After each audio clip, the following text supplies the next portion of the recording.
All right, we want to welcome everyone to CampusNation.com, the sports animal, your home for high school, college, and semi-pro sports. We are live in Cincinnati, Ohio, Walnut Hills High School, and we are just about ready to go on air and broadcast this game between the Crusaders from Indianapolis and also in Marion County, and also your Cincinnati Chiefs right here in Cincinnati, Ohio. We've got some interviews we're going to bring on. We want to introduce some people, some players, some coaches. So I'll let Tyler Rowland, our play-by-play announcer, go ahead and talk with the individuals. We'll start with David Poole, the Chiefs head coach. Thank you, Rick. And we're excited for this game tonight here. And Coach Poole, it's good to have you on. Thank you for having me. I know that you guys are very excited about this game. The Crusaders having just beat recently the #1 team in the country. Talk about what it's going to take today to come in and pull out a victory. Well, it's always in every game discipline. The adversity is going to strike. Things going to happen that we don't like, and you got to fight through. It's called adversity, and you got to stay disciplined. And once you stay together, that adversity don't look like nothing at the end. Mm-hmm. And your team this year, I know, has had some big wins, being the Westmoreland Wolves and the most recently a shutout win over the Cincinnati Dukes at home. Talk about that momentum and how it can be carried into today's game. Well, hopefully, we can establish our running game and keep that going. And if we can do that, be more balanced on our offense, that helps our defense stay off the field, and they can be pretty good if they get some rest. And how do you feel about the progression of the team so far? I know last year 16-2, and of course winning a huge win in a bowl game, 39-0, and now coming back. I know you're refilling some spots on the roster. And how does it feel so far this year compared to last? Well, we knew it was going to be hard coming back. With anything, anybody win a national championship, the next year is going to be the hardest year. And simple fact, because a lot of people think that they're better than what they really are, or they start resting on their laurels, and you get popped because now you're not really focusing in on your craft. You got to continue to work on your craft, and when you start working on your craft, that's when common teams beat you.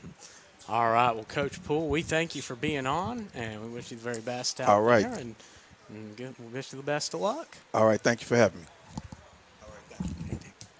Coach David Poole, the Cincinnati Chiefs. Of course, the Chiefs with a strong record. Sergio Freeman is up. Okay, Sergio, there you go. Coach Poole, and now we're with Chiefs defensive back Sergio Freeman. Sergio, good to have you on. Thanks for having me.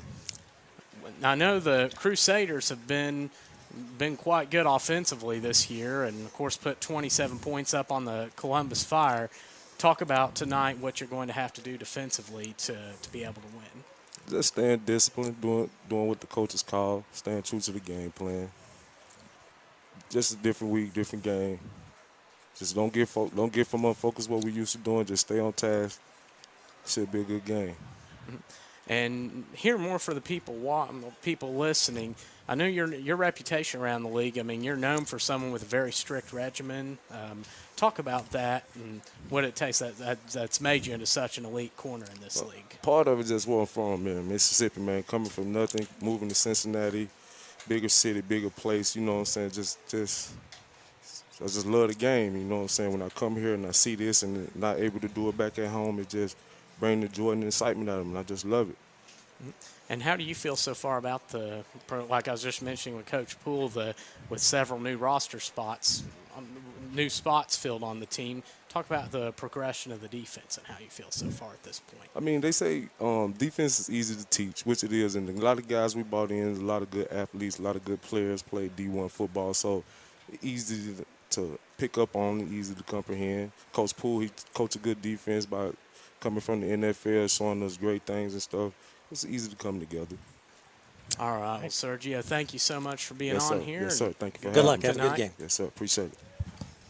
Sergio Freeman, well known, whether it's the BCFL this year or the PAFL last year, one of the best backs in the defensive backs in the league. So up next, Darien Nelson. Darien, good to have you on. Nice to have me here. Thank you.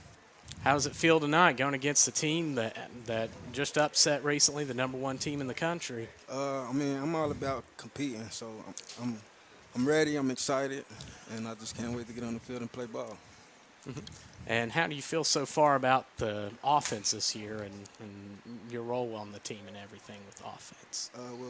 Coming into preseason, we was kind of shaky, but we managed to bounce back. The first game of the season versus the Dukes, so hopefully everything go well today. And this is a defense that right now in 4 games against some very good opponents has only allowed more than 6 points once. What is it going to take to be able to succeed in this game offensively? We have to execute for one. We have got to be on the same task, same page, and be willing to work together as a team. You've got a great quarterback in Antonio Davis, but do you think that tonight you'll have to do some running in order to beat this team? Yeah, I mean, running backs got to run the ball as well as block. I mean, I'm ready to do whatever. All right. Well, thanks for stopping by. Thank you. Good luck in the game. Yes, sir. That's Darien Nelson, the Chiefs running back, and now we're going to switch over to the Crusaders here. And Jimmy Warren, the Crusaders head coach? Sure, they can go first. Okay, so we're going to start with Kendall Williams. All right, Kendall Williams. Put the headphones on there. Wide receiver. all right, Kendall, nice to see you. Nice to see you. Talk about tonight. I know that, of course, you've had a couple. I mean, you had the loss to the Canton Pit Bulls, and, of course, bouncing back, beating the #1 team in the country. Talk about how tonight coming into this game, I know you guys have had, I got to say, you have a tough schedule. What this game means to you. Like I said, going into league play, we got a nice win. We bounced back against the Fire, and we opened up league play with another win. So we want all the smoke. We want to play the best competition. We feel like we're one of the best teams in the country, probably the best team in the country if you ask me. So, it's just another night of football. We about to go out here and execute, stick together as one, and try to come out with another dub. And you're known around the league as an electric player. What is it that you have done that has really, really propelled you to be the player that you are in this league? Putting in the work off the field, in the gym. Constantly, I got a personal trainer that I work with 3 days a week. So I'm really dedicated to the game. I love the game, so I want to put in the work on and off the field. All right, well, good luck. Thank you, Kendall. Appreciate you stopping by. Kendall Williams, the Marion County Crusaders. And Deshaun Luckett? Yeah. All right. Deshaun, how are you? All right. Welcome to Campus Nation. Thanks for having me. Yeah. Yeah, good to have you on here and talk about tonight, how it feels. Another big game. I know you guys have had a tough schedule, and another big game for you. Well, it's just like another game. We always the underdogs. So tonight we're gonna come out and make another statement. Mm-hmm. Yeah, because how does that? Because I know that even though you beat the #1 team in the country, a lot of people are saying, well, the Fire are down this year. I know that has to be – I know even though that's a big win for you, that still has to have your sights on something to prove. Well, an Indianapolis team beat another Ohio team. They always going to have something negative to say about us. So with that being said, we're going to come out today and we're going to show them that we're going to continue to do the same thing every time we come down here. Mm-hmm. And I know that you're looking to be a force in the BCFL. Talk about how you feel about the new additions to the league this year, because I know it's grown quite a bit compared to last year. Well, I just play. You feel me? I don't care what the rules is, what the new rules. They just get the men in front of me just got to beat me. That's it. If he don't beat me, they in a world of trouble. All right. All right. Well, good luck in the game today. Thank you. Appreciate it. Having you on, man. All right. So now we're getting ready to interview. All right. So Jimmy Warren. Yes. Coach Warren. All right, Coach. Nice to meet you. Nice to see you, Coach. Yeah, nice welcome to Campus Nation. And you pulled what most people would consider to be a stunning upset, beating the Fire. Columbus, we were following the PAFL last year on Campus Nation. We saw Columbus whip up on a few people. They were a pretty strong team, #1 in the nation, I think, in a lot of people's minds. And you handled them. I mean, you didn't just beat them. You beat them badly.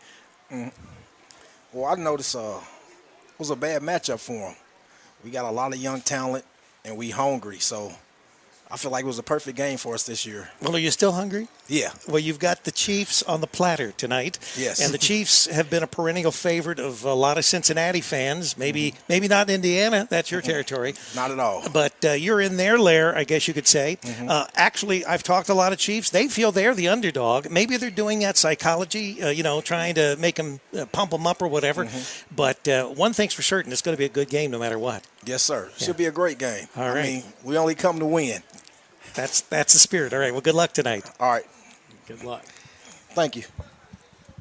And, of course, that was Jimmy Warren, the Crusaders head coach, and he's getting down to the field so we can get this game underway. We're about 12 and a half minutes away from showtime. We're going to take a break here, and we're going to be right back after this message.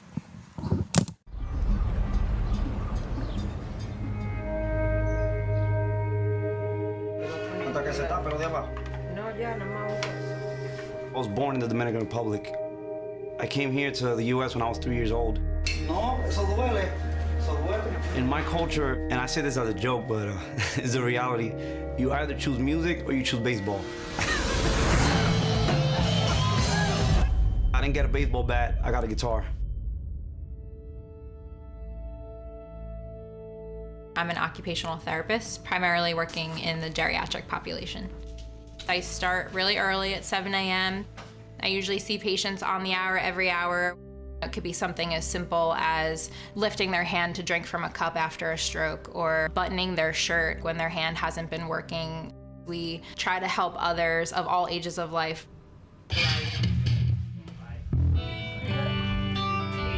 My love of music started when I would listen to my sister blasting the radio. She first played a song, and it was a rock song. That's what I connected with, and that's what actually made me who I am today. This one's gonna go underneath. My brother Matthew has Duchenne muscular dystrophy. Your muscles, little by little, just lose their strength, and his kind of started from the feet up. He's my role model for sure. He's just like my little buddy. He's definitely inspired me to go into the career that I did. I want to be able to help people live their lives to the best of their abilities. We write songs about empowering people, and a lot of those great ideas that we've had have actually happened at McDonald's. This has kind of always been like my go-to workspace. You could say like a home away from home. Along my journey, I realized that I could help other people. Whether it just be playing some music or dancing, I always wanted to share that with people. Give me a little clap right here. Hey. When the opportunity to work with seniors came around, I really found my purpose. Bring it down, bring it down, bring it down. Eso, right here. I often feel like seniors are like forgotten in our society. Even if you're 99, you still have a lot of life to live. It's really rewarding to be able to help someone even in a small way. Success for me is about finding what makes you happy and then just sharing it with the world. My personal motto is make every day count. Each day is truly a blessing. It's all those little things you can't take for granted.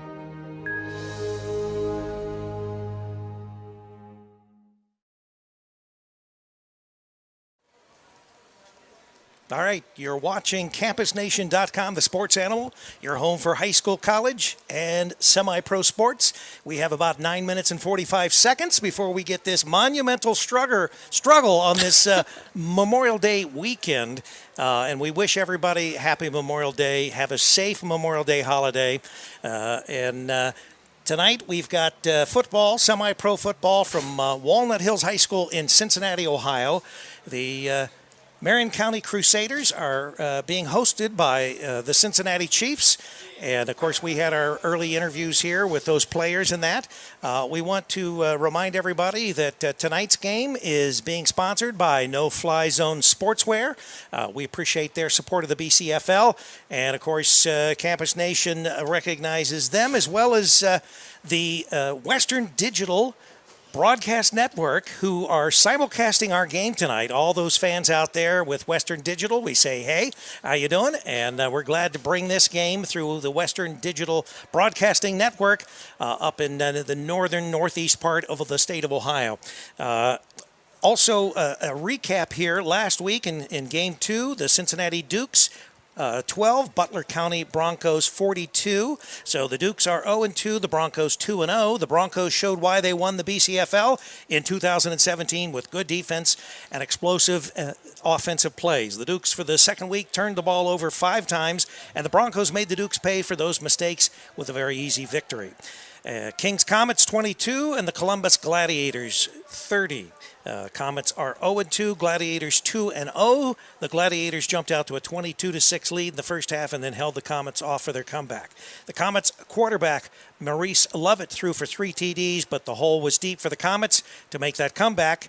Also in BCFL action, Tri-State Saints 0, Southern Ohio Blaze 36. Tri-State Saints are now 0-2, Blaze 2-0. The Blaze defense stepped up with their first shutout of the season against the Saints. Quarterback Mike Crawford threw for 165 yards and 2 TDs. Mike Bell returned to kickoff for 87 yards as well as a score. And also in action last week, the Dayton Hornets 6 and the Marion County Crusaders 19. The Marion County Crusaders now, I believe they're 2-0. Yes. Right, and the Dayton Hornets 0-2. The Crusaders get, they say, their first victory of the season, but we know that isn't true, against a very eager Hornets team. They went up 13-6 in the first quarter and never looked back. Duke Wright was in the Hornets' backfield most of the night, recording 3 sacks and 2 tackles for losses and 1 quarterback hurry. And also Player of the Week in offense, it's for the Butler County Broncos, quarterback Stephen Cunningham. He was 6 for 13 with 146 yards, 4 TDs, 2 attempts and 3 yards. For defense, Marion County Crusaders, Duke Wright, 3 sacks, 3 tackles, 2 TFLs, and 1 hurry. Special teams, Southern Ohio Blaze Mike Bell had 87 yards and 1 TD. So those are our players of the week. Tyler Rowland, give me your thoughts as far as this game coming up tonight and what you expect that we're going to see.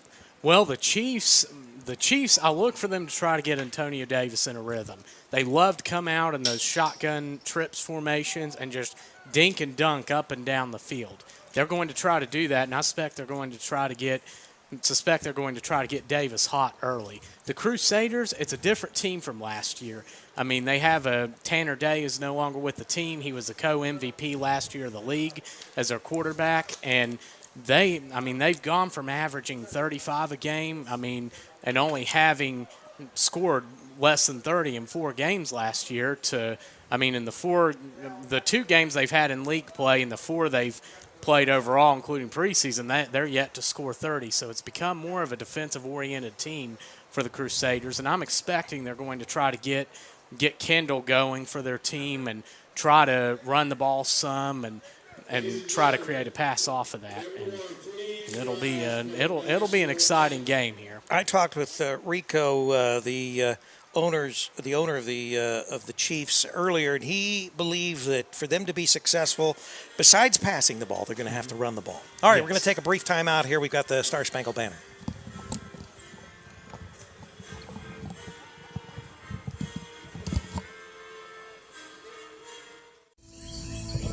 We could tell a humble origin story and discover conveniently placed.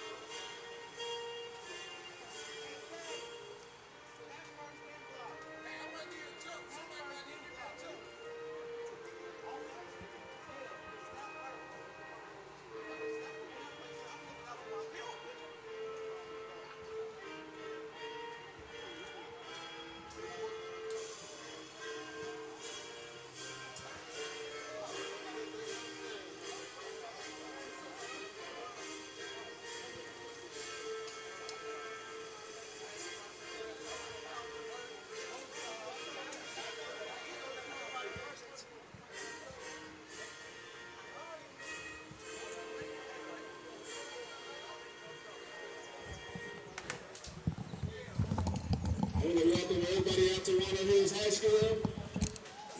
Cincinnati Chiefs versus the Darien County Crusaders.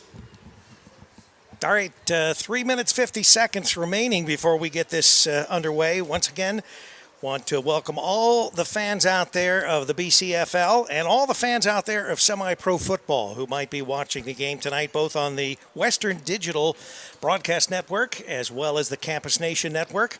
We got a slew of them out there, and this is an exciting matchup between an Indiana team and an Ohio team. And this is the first of two games that these two teams will play each other. They'll be going back to Marion County to play their next game here later on in the season. So there will be some retribution for whoever might lose. They'll have another shot at each other later in the season. Yes, and I'll say one thing, too, about Marion County, Rick, is they travel very, very well. Last year, because that's such a big issue in semi-pro is travel, last year they go up to West Virginia to play the Lightning. They sent 55 players. When you see a good showing by a road team, if you get 35 to 40, then that's a pretty solid showing. And, the commitment there is unbelievable. And, of course, the same with the Chiefs with their 16-2 record last year, winning Tier 2 of the PAFL. And the last time they were in this league, that's kind of what makes it so interesting because, like, for the Chiefs, the Broncos, Butler County, the last time they were in this league, they won it. And the Chiefs were in here in 16 and won the league, beating the Columbus Gladiators in the final that year. So, they – despite, they get a lot of changes year to year. They have guys go to higher leagues and play, and that makes So we've got the kickoff determined here. It looks like at center, at the middle, at the 50-yard line, we have the Chiefs. I think they're going to be kicking to the Cavaliers or the Crusaders. And the Crusaders, by the way, as far as uniforms, they have sort of a burgundy jersey with gold lettering on it, and they have gold pants, whereas the Chiefs tonight, they're dressed in their Chiefs red. They also are adorned in a lot of gold numbers on their uniforms, but tonight they're wearing the red pants as far as their unis. So very colorful teams, both here on the field and the way they've dressed out. And we're getting ready here to get this going here in about 1 minute and 30 seconds. Did you get the same thing? The Crusaders are going to be kicked to by the Chiefs? Yes. Okay. Yes, it looks like they'll be. And so that would mean the Crusaders are going to be traveling left to right. In this stadium, I don't know whether we're north and south or whether it's an east and west stadium. Not sure, actually. I believe it's north and south. I remember playing here last year when watching the Kings Comets play, and I believe it's a north-south stadium, if I'm correct. All right, we're going to take a quick break. We'll be right back here to start the game. We could tell a humble origin story and discover conveniently placed sacks of coffee. We could show a selection of models holding cups up to their faces. We could use slower shots of Arabica beans. We could see a trendy artisan taking coffee way too seriously. We could use an abstract dance routine to romance our milk. We could create an epic blockbuster and crowbar our product into it. We could do all that. But we don't. What we do is use freshly ground Arabica beans and organic milk. McCafe. Great tasting coffee. Simple. I still don't see a ball on the field. And we're back. All right, we are back. CampusNation.com, the sports animal. We've got Memorial Day semi-pro football here from Walnut Hills in Cincinnati, Ohio. And the Chiefs are getting ready to kick off to the Crusaders. Okay, we wanted to clarify something, by the way. The Crusaders are 1-0. Their game against, obviously, the PAFL does not count as far as the league. They are 1-0 in the league. Get ready here. We're ready to kick off. And that is for the Chiefs getting ready to kick off. That looks like Dion Conley. And back to receive for the Crusaders is Kendall Williams. And looks like Deontay Coleman. And Williams, he's a deadly returner. He's up to the 30, up to the 40, 42, 43-yard line there before being run out of bounds. Nice run back. Yes, he can be a deadly returner. And I'm surprised they kicked it to him, honestly. And now they'll be starting here 1st and 10 on their own 43 to get this night of football started. Yeah, and we're sort of the center of attention tonight, Tyler, because there's no other games going on. I don't even think the PAFL has any games tonight that I'm aware of. I don't think so. Most of them are not starting their season until next week, unless it's out of league play they're playing. As they come out, looks like that is Sean Tyler at quarterback for the Crusaders here. Oh, we got to stop.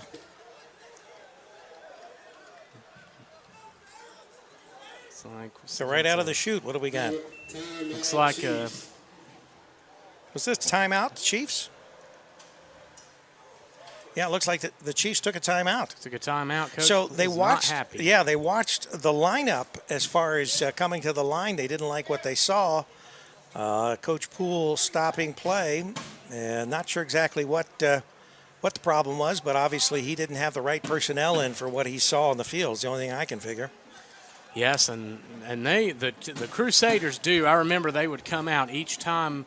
They would always come out in a new formation starting a game. So maybe that's what they do as they line back up here.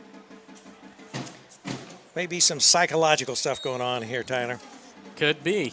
Coach Poole likes to pull a lot of tricks. That's Tyler at the line, and it's like is that Williams in the backfield and the Chiefs line. He gets nowhere. So literally, if you picked up anything, it might be a half yard. And that's about what it is, 1/2 yard. So it'll be second and about 9.5. One thing we've always said about the Cincinnati Chiefs, they let you run wild between the 20s, but when it comes down to the red zone, they stiffen their backs, and you'll see some superior defense that goes into play if the Crusaders manage to get in the red zone on the Chiefs. Yes, and that's where they do so well, and their line, just like on that play, is so phenomenal. As the Crusaders snap the ball, hands it up the middle. No, it's a pass. Throw. Oh! Dropped it. Dropped it.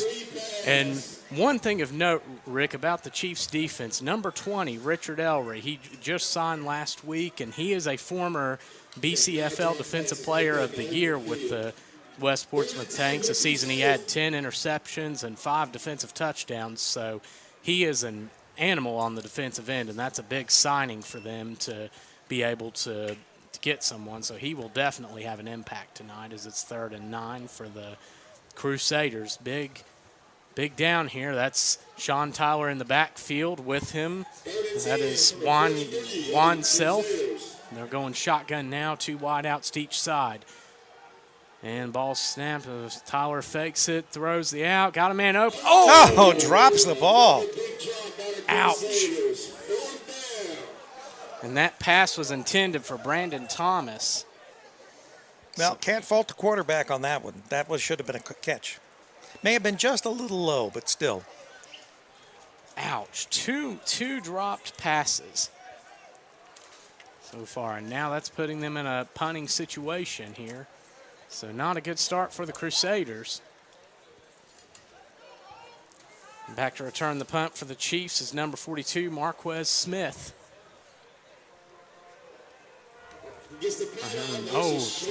High punt there.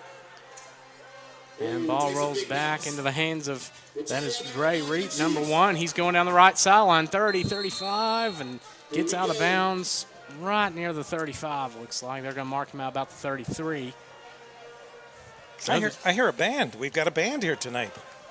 Yeah. Oh, wow.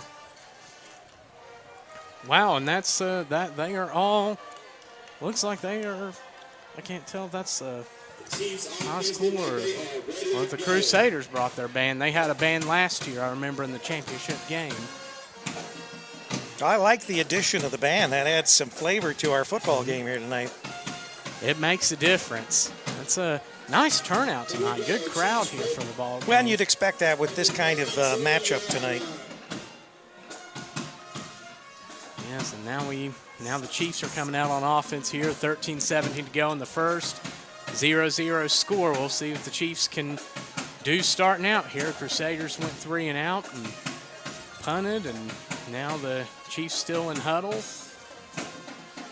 And they break. That's starting out at quarterback. That's Antonio Davis, Darien Nelson in the backfield, and at receiver, that is 82. That is Oh, Antonio wants them to quiet the band. That's what they're doing. Okay. Okay.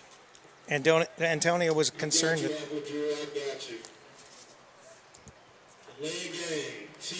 So the Chiefs get a delay of game because Antonio Davis backed sort of out of the huddle and was signaling to the band that was playing to quiet down. I don't even know that that's something you could do anyway. The bands play a lot. Yeah, I'm not sure what they're exactly going to do about that as they're getting ready to come back out, and the Chiefs are... Now, wait a minute. They're picking the flag up, and they're calling a timeout. All right, so it's still going to be 1st and 10, but we're going to take a break here. We'll be right back on the Campus Nation Network. Timeout for a commercial break.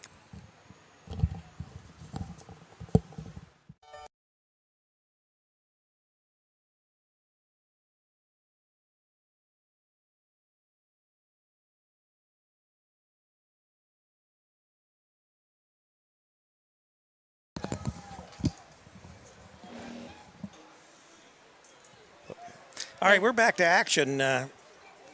Very short timeout. As the Chiefs are going shotgun, they go deep first play, going for call it Ali. It's caught. Ali gets down to the 30-yard line of the Crusaders. Excellent catch there as the Chiefs strike big on their first play, and that'll be a gain of about 40 yards. So Antonio Davis. What a catch! Wow. Antonio unloaded. And we have seen that so many times, as we have said before, because Antonio has done some college broadcasts from his alma mater, Central State University, and he holds most of the records there at Central State. In fact, he was on the last national championship Central State team, and he has quite the throwing arm. And he's an old man. He's like 47 years old, I think, 48 years old, something like that. And Antonio Davis at quarterback, Darien Nelson at running back. Looks like Anderson, Jones, Williams, and Riley at wideout. And the ball's handed off to Nelson, but he's swarmed at the line by a host of Crusaders there. And that'll be a loss of a couple.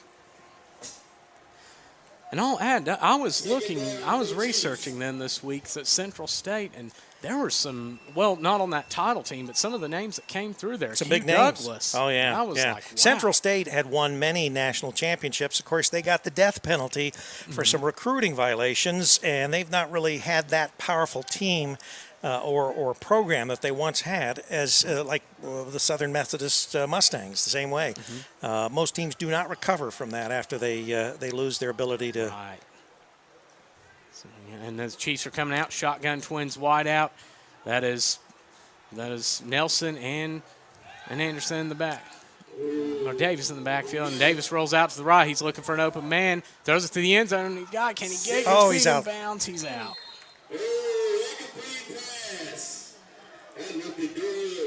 Couldn't keep his feet in. So this will be a big third down. So it's 3rd and 13 that we see. So we'll see what they. I think we're in 4-down territory for the Chiefs, though. I don't think they're going to kick a field goal or punt in this situation. Yes, I think too they will go for it here and try to get an out or something to get a few yards, and then try hoping for a 4th and short. One of the things that we've noticed over the years that we've covered the Chiefs, that Antonio is a scrambler, and so he can buy a lot of time when he scrambles out of the pocket, and that's what he was attempting to do there. As the Chiefs line back up, they're shotgun 2 wideouts, and the ball snapped. Davis, he's looking. Not time. He's going to try to. We got a flag down, though. Throws caught. Or no, it's incomplete. Yeah. We'll see what the penalty is. And the flag is probably holding, and it is. Holding in the backfield for the Chiefs. They were trying to protect Davis, and obviously he was doing some scrambling. That's when the holding usually occurs. And one of the things that we do want to say, this is the first game that we've ever done with the Crusaders, so we welcome all their fans in Indiana and Marion County and all over the Indiana area that follow the Marion County Crusaders. Got a nice audience tonight. We'd expect that. And, of course, we're also picking up for the Western Digital Broadcast Network. We're picking up their fans as well. numbers just keep climbing, so we want to say hello to all those people out there tuning into this broadcast tonight. Big broadcast on Campus Nation. Yes, thank you for tuning in, and we appreciate you watching us. And this is going to be a great game here, as it's a third and very long for the Chiefs. Got a timeout?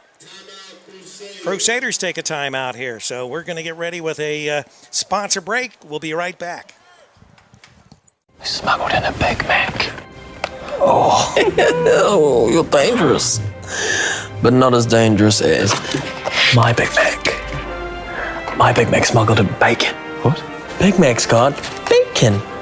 It's not a Big Mac. It's not. It's not. Well, I believe it is. Well, I believe it isn't. Bacon. Hey, is that a Big Mac?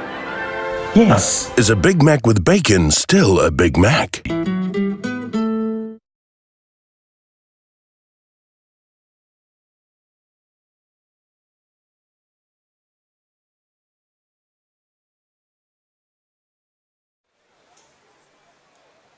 All right, we're back on Campus Nation. Once again, a lot of viewers here on the Campus Nation Network. CampusNation.com, the sports animal. Rick Phillips, yours truly, with Tyler Rowland doing our play-by-play. We have Sydney Alexis. She's on graphics. She takes care of all those terrible commercials, but they pay the bills here, so we've got to play them. You love the commercials. That's right. We love the commercials, and we love you, hon. Thanks. And now the Chiefs face a third and very long situation. That was interesting because it's like, if you accept the penalty, I mean, it's a third and very long, but they get 2 shots. If you decline it, then, I mean, it's still a 4th and 13 for them. And now the Chiefs are. It's a 3rd and forever right now. Yes, and yeah, that'll be. We'll see. They're on the 40-yard line. They do here. It's Antonio Davis and Darien Nelson in the backfield at wideout. Khalid Ali, Paul Jones, Deontay Riley, and Greg Ushery. As the ball's ready to be snapped, Crusaders creeping up to the line. Davis dropped back. They send a corner, and the ball's thrown to Nelson, and he gets maybe 1 or 2. Good coverage by the Crusaders. They played that very well, sending the corner off the edge, and that's the kind of what the defense needs to do against a quarterback like Antonio Davis to try to rattle him and get some pressure on him. And now this is going to be a 4th and still a very long situation. Yeah, it's 4th and forever, let's face it. So it's going to take a major miracle here, one of those Antonio Davis Hail Marys, in order to put them in first down territory. First down will be the 17-yard line. Is that what it looks like? 16.5-yard line, and they are currently on the 38-yard line. So. And they're going to go shotgun again. Same Davis and Nelson in the backfield. Riley, Ushery, Jones, and Ali at wideouts. And Davis throws it deep. Oh, it slides, and it's picked off by the Crusaders. And it looks like he's going down the sideline. He's out of bounds. Okay, so they knocked him out. Looks like they're going to spot that, so the Crusaders will get it at their own 32-yard line. So a big stand by the defense after the first play. The Chiefs strike big with a very impressive stand play, and wow. So now we'll see what the Crusaders can do. They had 2 wide-open players on that first set of downs, and both passes dropped. So we'll see what they can do here starting out. 9:26 remaining in this first quarter of play. Coming live from Walnut Hills High School in Cincinnati, Ohio. And as they affectionately call their stadium, the Nut House, Mark Stadium. Where I went to Wright State, we call ours the Nut. It's the Nutter Center, but we call the basketball court the Nut House as well. As we're getting ready to. Looks like they're going to switch. Now they need a football out there. So Crusaders are going to start here on the 32-yard line with Sean Tyler and Jawan Self in the backfield. That is at receiver. That's 87, Brandon Thomas. Number 1, that's Williams and Kendall Williams. And can't quite see who's on the other side there, but Crusaders they're coming out pistol formation, looking to try to get a first down here as they line up, and Tyler Looks like he's making an adjustment at the line.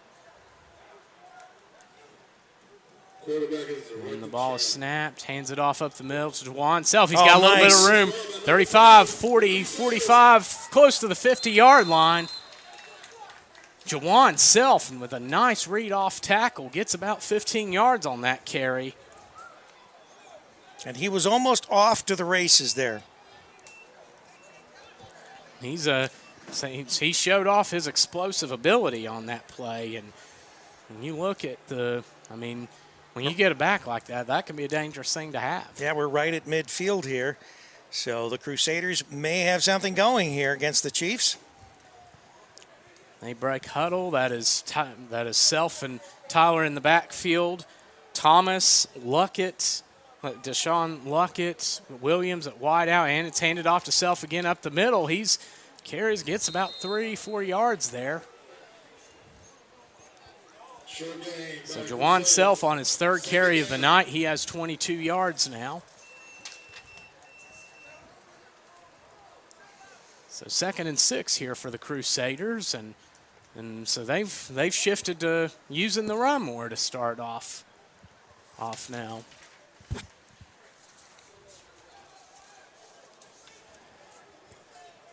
And same backfield, Tyler and Self, and Cliff Wheeler, Kendall Williams, Brandon Thomas, Deshaun Luckett, wide out. They throw deep to nice pass. Pass intended for Williams is incomplete.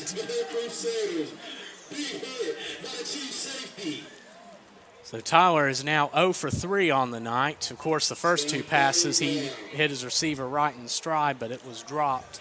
So now that's going to be 3rd and 6 for the Crusaders here on the 46-yard line of the Chiefs. 8:09 to go in the second quarter, still 0-0. And so far, this game's living up to the hype. It's living up to everything we thought. The Eisen family McDonald's have been family-owned and operated since 1994. Whether you're looking for a part-time job or you're looking to start a career, the Eisen family is hiring. Eisen family sponsoring BCFL. As the Crusaders now go to shotgun formation here. Back left, sends them in motion. And Tyler drops back. He tucks it and runs up the middle. He almost breaks the tackle, gets about 10 yards on the play. Sean Tyler with a good read up the middle and just tucks the ball and gets the first down for the Crusaders. And I'll say that is a big guy to have to bring down. As he gets his first carry of the night. Looks like we got a flag. If you are first time on Campus Nation, campusnation.com, the sports animal, we want to say hey and thanks for watching. Of course, we bring you the Blue Collar Football League game of the week. This game of the week on the Memorial Day holiday between the Crusaders of Marion County and the Cincinnati Chiefs. We also want to say hey to all those listeners that are up there listening on the Western Digital Broadcasting Network, Northeast Ohio. They bring a lot of PAFL action up there in that part of the state, and they're tuned in today and tonight to listen to the game as well. Yes, we thank you all for tuning in, and it looked like they indicated holding on the defense. They're moving the Crusaders ahead 15 yards, so now, like you've mentioned, Rick, here comes the true test. They're in the pretty close to the red zone here as they send a man in motion. And bad low snap. And wow. Recovered by the Chiefs. Just hustled right up there and picked the ball up. Deja vu happening there. Run between the 20s, but you get into the red zone and we take the ball back. That looks like that's number 10. This is Paul Jones, so looks like Jones gets the... So Jones gets the recovery there on the bad snap. Wow, correction, that is actually the jersey looked wrong. That's Vincent Harris. So okay, he's one of the best defensive ends in football, and you saw the hustle right there, just outran everybody to get to the ball. So now the Chiefs will take over here, 1st and 10 on their own 41-yard line here, 7-12 to go in the first quarter. 0-0 score. And that is going to be Antonio Davis and Darien Nelson in the backfield. And at wide out, that's Going to be Darius Williams, Gregory Ushery, Deontay Riley, and looks like Khalid Ali. Wow, nice and play. Hand it off to Nelson up the middle, gets a first down and then some. It looked like the Crusaders were trying to blitz, and Antonio Davis picks that up, and that running play just off center there was a big scoring opportunity for him. They have a 1st and 10 now, and it looks like they're at about the, 43 yard line. And Darien Nelson, the last time we saw them against the Wolves, I don't think he was dressed. I believe he was injured as they line up and shotgun Twins wideouts. And Davis making a change. And that's the thing when you have a quarterback like that that's a veteran that knows what he's doing. It just makes such a difference. Yeah, and AD is quite the veteran. And it's handed off to Nelson, but he gets met up at the line. And we had Darien on the pregame for an interview. And we were talking because I talked with Chiefs owner Rico Pritchett, and he felt that they were going to have a running game against the Crusaders here. They couldn't just be all pass. Right. And that looks like what they're trying to establish is that running game. Yes, and that if they are able to consistently establish that, it will help them out a lot. It'll certainly open up Antonio Davis, and of course when he's opened up, that's a scary thing. So as the Chiefs line back up on offense, they're going trips right this time. Shotgun, that is Deontay Riley, Darius Williams, and Greg Ushery on the right side. And on the left, that is Ronce Harrison. And 2nd and 11, Davis drops back. He's under a little bit of pressure, throws deep to Harrison. It's almost nearly picked off. So number 22 there of the Crusaders, almost an interception. That is Keith Suggs, the 5'10", 177-pound defensive back. And Suggs would have been back the other way for 7, or at least 6. Looked like he had clear sailing there. And it's a big break for the Chiefs. And we'll see what the So we got about a 2nd is. and 11, but there's a penalty. It's like they're talking it over. 5 yards, 10 yards, 15 yards. Oh. Big penalty here. Must have been a holding or personal foul. Oh. 2nd down. So 2nd down and Cincinnati, Ohio. It may even be Indiana. Yeah. Wow. That is another second and 26 for the Chiefs. Well, if there's anyone that can pull this off, it's AD. So Yeah. we'll see what tricks he's got up his sleeve here.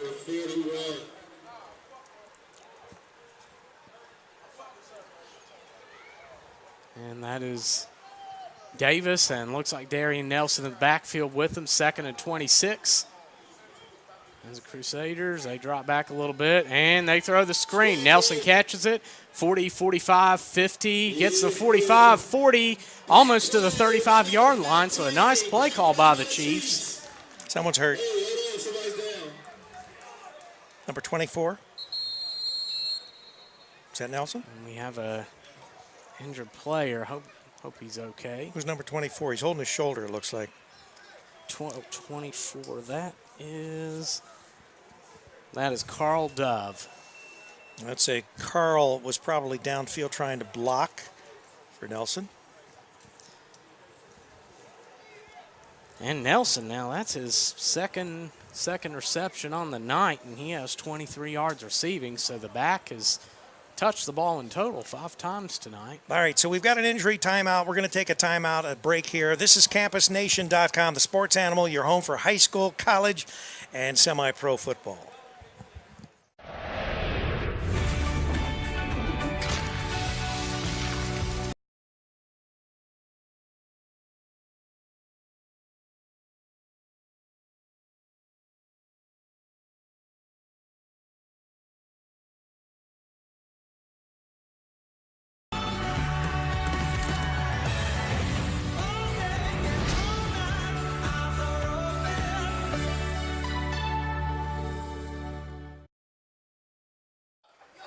And we're back here, 4:35 to go in the first quarter. It's a 0-0 ball game, and looks like that is number 74 for the Chiefs. So it's not 24. That's Kody Bray. So we certainly wish Kody the speedy recovery. Looks like he seems he's favoring his ankle. I thought he was holding his shoulder when he was down on the ground, but sometimes it's very difficult to figure out what the problem is until they're actually up and making an attempt back to the bench. Having had those problems, that is not a fun feeling. Well, one of the things that we've got here, there was a brief rainstorm that came through about 5, and it lasted for about 30 minutes. It's extremely humid. These guys are going to get dehydrated. If they don't stay hydrated, we're going to see some muscle cramping. We're going to see that kind of thing that you see a lot. And that could even be part of the problem right there. It could be that he had an actual cramp of some type. But that won't be the first time we see that during this game. Right. The next rain shower is not supposed to be through till about 11 tonight. So hopefully we'll get this game in without any problem. As the Chiefs line back up, they are in huddle right now. We will see what they come out with.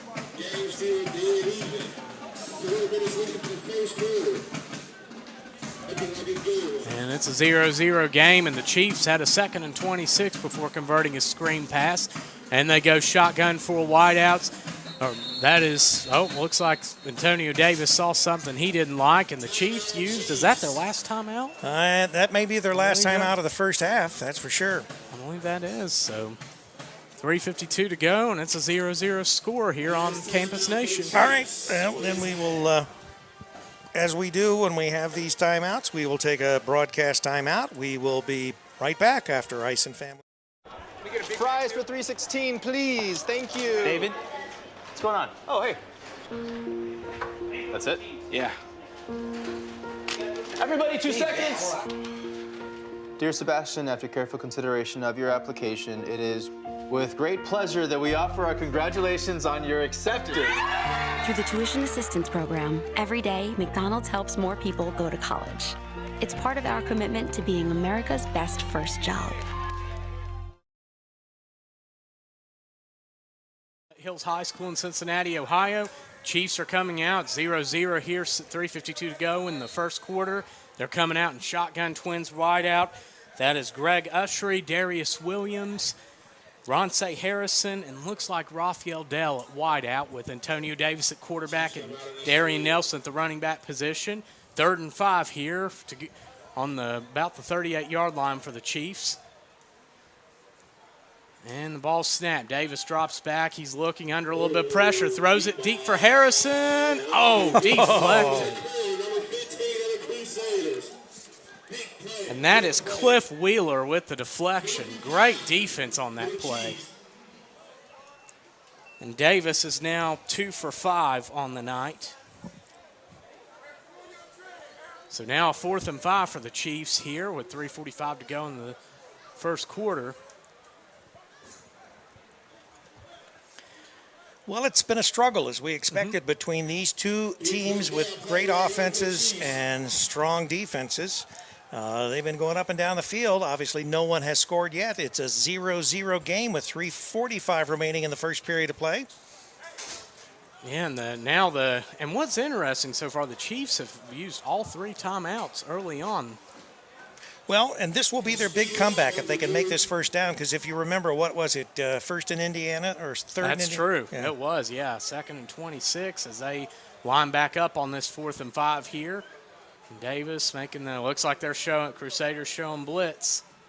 And ball's back. Davis pitches it. Nelson looking for a little bit of room. Gets around the edge. He's got the first down and gets down to the 26, 27-yard line there. Good run. Good run. Wow, what a run. And a good comeback for those Chiefs. Oh, okay. Sometimes I'm thinking there might be a hanky on the field, but some of the shoes that our Chiefs are wearing, they resemble the same color as the flags at the zebra throw. Yes. Most of the Crusaders, their shoes are pretty normally white. There's a few wild ones out there, but not many. Yes, and Nelson now, he has 47 total yards, 24 rushing, and and 23 receiving, and two first downs. So and now the Chiefs line back up. They're going shotgun. Davis and Nelson in the backfield. Ushery, Williams. So let's see. That's Bell and Anderson at wide out, and the ball's thrown. That's caught by Ushery there. He's cutting back around. He's got some room. Nice He's move, to the 10, nice to the move. 5. He's in. And that's Greg a touchdown. Ushery. Wow. What a nice read after the catch to cut back across the middle and get into the end zone. Yeah, it was that extra cut that got him free and got him into the end zone for 6. Great play there. That's his first reception of the night. And that goes for a touchdown here with 2:06 to go in the first quarter. Puts the Chiefs up 6-0 over the Crusaders. And now looks like the officials blow the whistle for something there.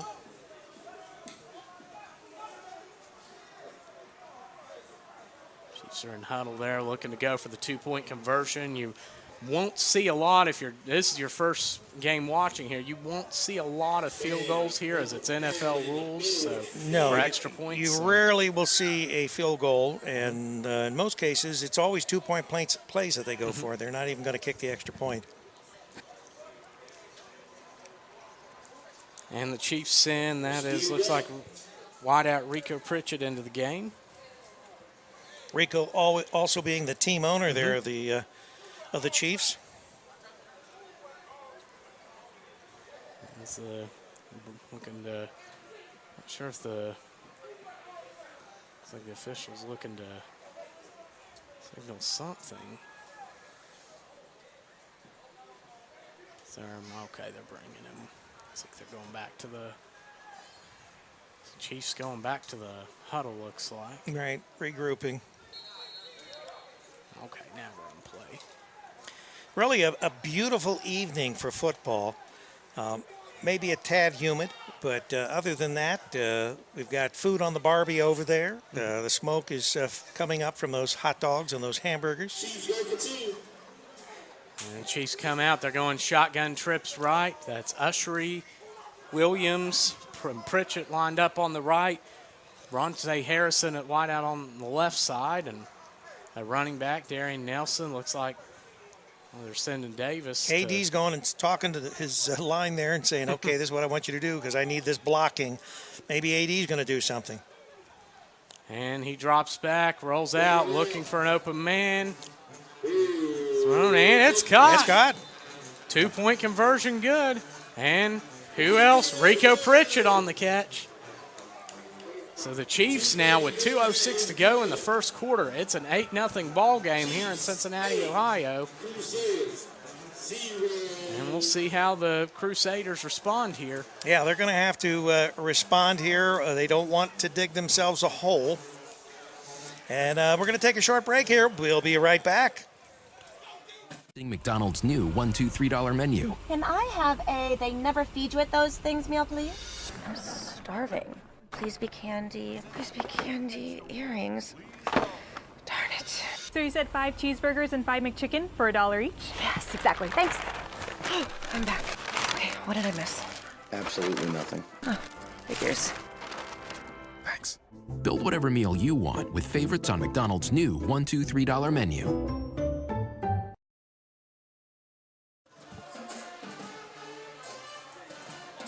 All right.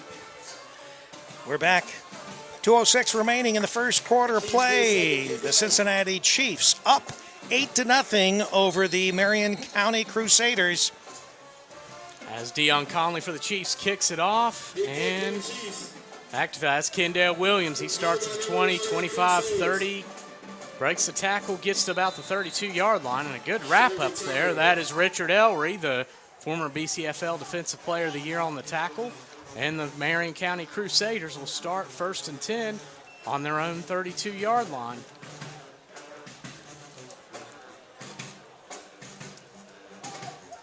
The Crusaders they've come close to, they came close to the red zone last time, but a bobbled snap was recovered by the Chiefs, and That's right, yeah.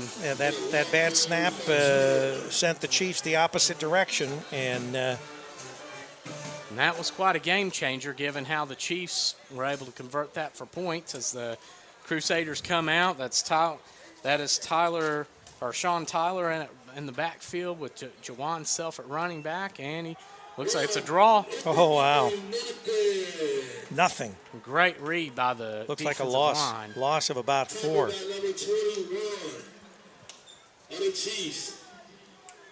And loss that of is 3. Aaron Moore, the linebacker, on the tackle. So it looks like a 2nd and 13. So that'll be not a good start on this drive here for the Crusaders. Crusaders on the 29-yard line now. And they're going to go shotgun. 2 wide outs to each side. And the ball snapped. Tyler drops back. He's looking under some pressure, and he's sacked.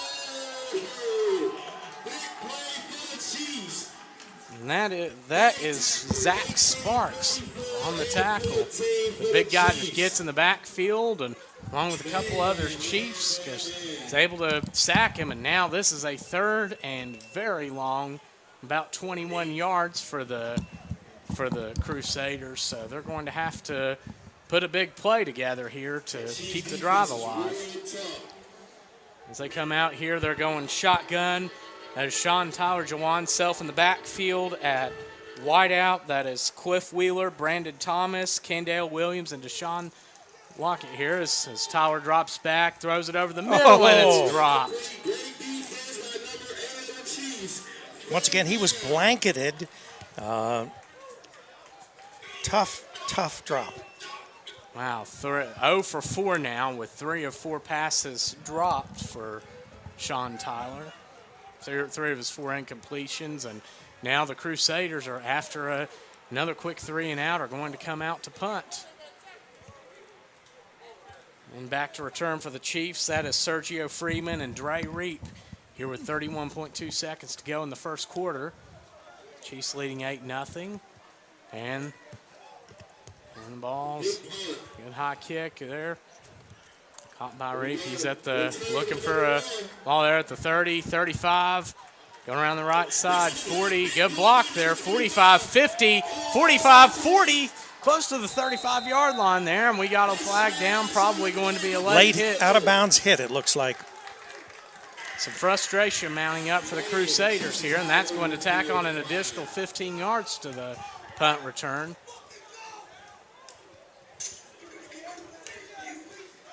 So a big return there for the Chiefs, and they're probably going to be starting this drive in the red zone. Looks like they're going to mark it off from about the 35-yard line, so that's true. If they mark it off from there, 15-yard penalty will put them at least at the 20. So it's a face mask. Face mask.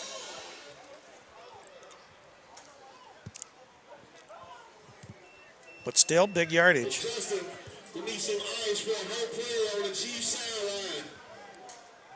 So we are in the red zone at the 19 now. Bad mistake for the Crusaders and some good luck for the Chiefs here. 6.9 seconds remaining in this first quarter of play on Campus Nation. The Chiefs are in huddle, and they're going to look for, if they can get a quick strike and go up 2 scores, they certainly will. And that is Davis and Nelson in the backfield at wideout.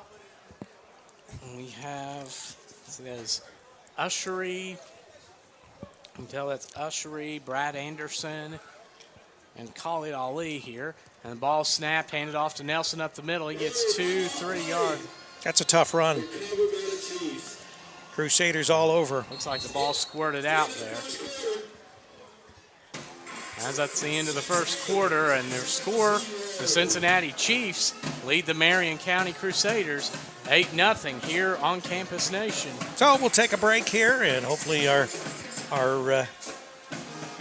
commercial will queue up good. All right. Is a bag. But for Steve, this bag gives him food cred. Because now everyone knows that when they have that craving, Or they're just looking for the perfect deal. Well, they just need to follow Steve. Enjoy your favorites from McDonald's $1, $2, $3 menu, like any size soft drink for $1 and a 6-piece chicken McNuggets for $2.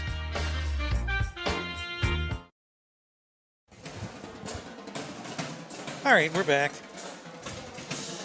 So what a first quarter. I mean, the Crusaders, it looked like they had some opportunity but struggled to cash in on it, while the Chiefs took advantage of a fumbled snap and had a good drive that went the distance for the score, and now hold an 8-0 lead here to start the second quarter, and a chance to potentially push it in again, push that into up to double digits. So we'll see how the Crusaders defense can hold up here. They have a chance to make a stand. They missed out on a couple interceptions they could have had tonight, but of course they didn't beat the Columbus Fire just for anything. They certainly have the potential to come back in this game, as the Chiefs are in huddle now. And they're certainly going to look to try to put something on the board here. That 15 minutes just to go, starting the second quarter, and they break huddle. That is Davis and Darien Nelson in the backfield at wideout. That is Greg Ushery. Let's see, that's Greg Ushery, Dre Reap. That is Ronce Harrison, and don't quite have the He's on the other side. Hands off to Nelson up the middle. He's carrying a guy. Gets about 5 yards there.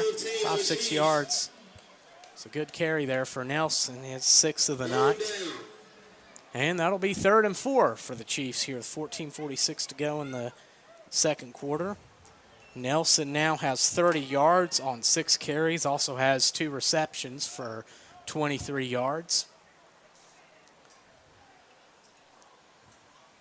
And this is going to be a big 3rd down here for the Chiefs. This is going to be a big 3rd down both for the Chiefs and the Crusaders. Of course, we're in 4-down territory. No one is going to kick a field goal. No one's going to punt. So we've got 2 downs here for the Chiefs to take what we would call a commanding lead based on the Crusaders with no score, or the Crusaders to shut down the Chiefs and maybe get some momentum back. And we got delay of flag game. Down. And that will move the Chiefs back 5 yards. So 3rd and 9 now for the Chiefs. The Crusaders will look to capitalize on that mistake. So the Chiefs are right now, this will be a big, they may try to, what do you do here, Rick? Do you try to slip it to Nelson, see if he can get something here? And I think you're going to see AD go to the corner here, one of the corners, probably the right side corner. That's one of his favorite. We'll see what he pulls out here. I'll probably be totally wrong, and they'll run it. And that's Davis and Nelson in the backfield. They're going to shotgun 2 wideouts each side. And the ball snap. Davis drops back, looking for another man. He's going to run it, and he almost gets through the defender and gets about 4 yards on the ground. Someone loses a helmet. I don't see the helmetless player out there, though. Oh, okay, a Crusader. It's a big 4th down here. This will be, whichever way it goes, it'll be a game changer. So AD had the sort of tuck and run there. He thought he saw some daylight. He did pick up some substantial yardage there, but we still have about a 4th and 4? Yes, and the Chiefs make some substitutions at wideout, which the Chiefs known to sub heavily at that position. 12:45 remaining in this first half of play. We're on the 13-yard line with a 4th down and 4. Big play for both teams. Let's see what happens here. That's Raphael Bell, Dre Reap. That is Bradley Anderson, and looks like Williams at wideout. Davis going to the right. right. It's caught. Oh, incomplete. Almost. Well, I was one play late for calling that on the right side in the corner, right? Right, and that's a play that they love to do. Is that they love to get out in that shotgun trips and throw that out route. Almost had it, but close call. Now Davis, who is 3 for 7 on the night with 68 yards and a touchdown. Well, that's a great stand for the Crusaders, and they're going to take the ball back over with a 1st and 10 now from the 13. That was a much-needed turnover that they had to get there.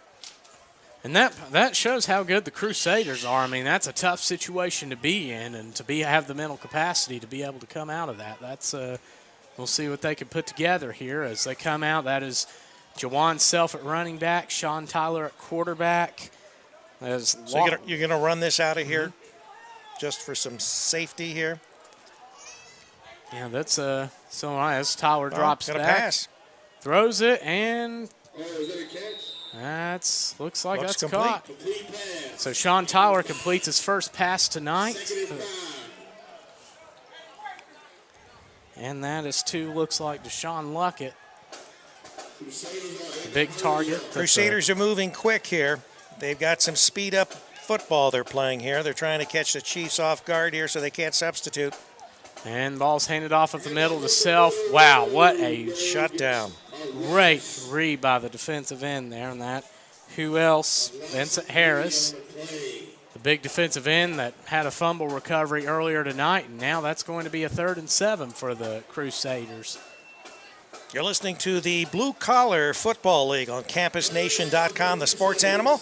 And a special shout out to all the fans that are listening on the Western Digital Broadcasting Network, our northeastern neighbor up there in Ohio, catching all this action on this Memorial Day holiday weekend. Big 3rd and 7 here for the Crusaders, trailing 8-0 as they're going shotgun. Tyler has time, throws, deflected. Oh, caught! Dropped. Almost. Richard Ellery nearly gets the interception. He was on his back. He caught it. It popped out. So another 3 and out for the Marion County Crusaders. Here with 11:06 to go in the second quarter. Still an 8-0 game. Chiefs leading, and the Crusaders lining back to punt pretty deep in their own territory. So do we expect some pressure on the part of the Chiefs maybe to rush the punter? Yes. And get a block, maybe take it in for a score? Yes, they sent earlier tonight when the Crusaders punted, they tried to send Savage Pierre up the middle, and the Crusaders did a good job picking it up, but I suspect that there's going to be some pressure want here. To get some pressure. And sure enough, they try to send free. They got a flag. Now, pretty high kick there, goes out of bounds. Did we have some encroachment or some movement on the line there, the Crusaders?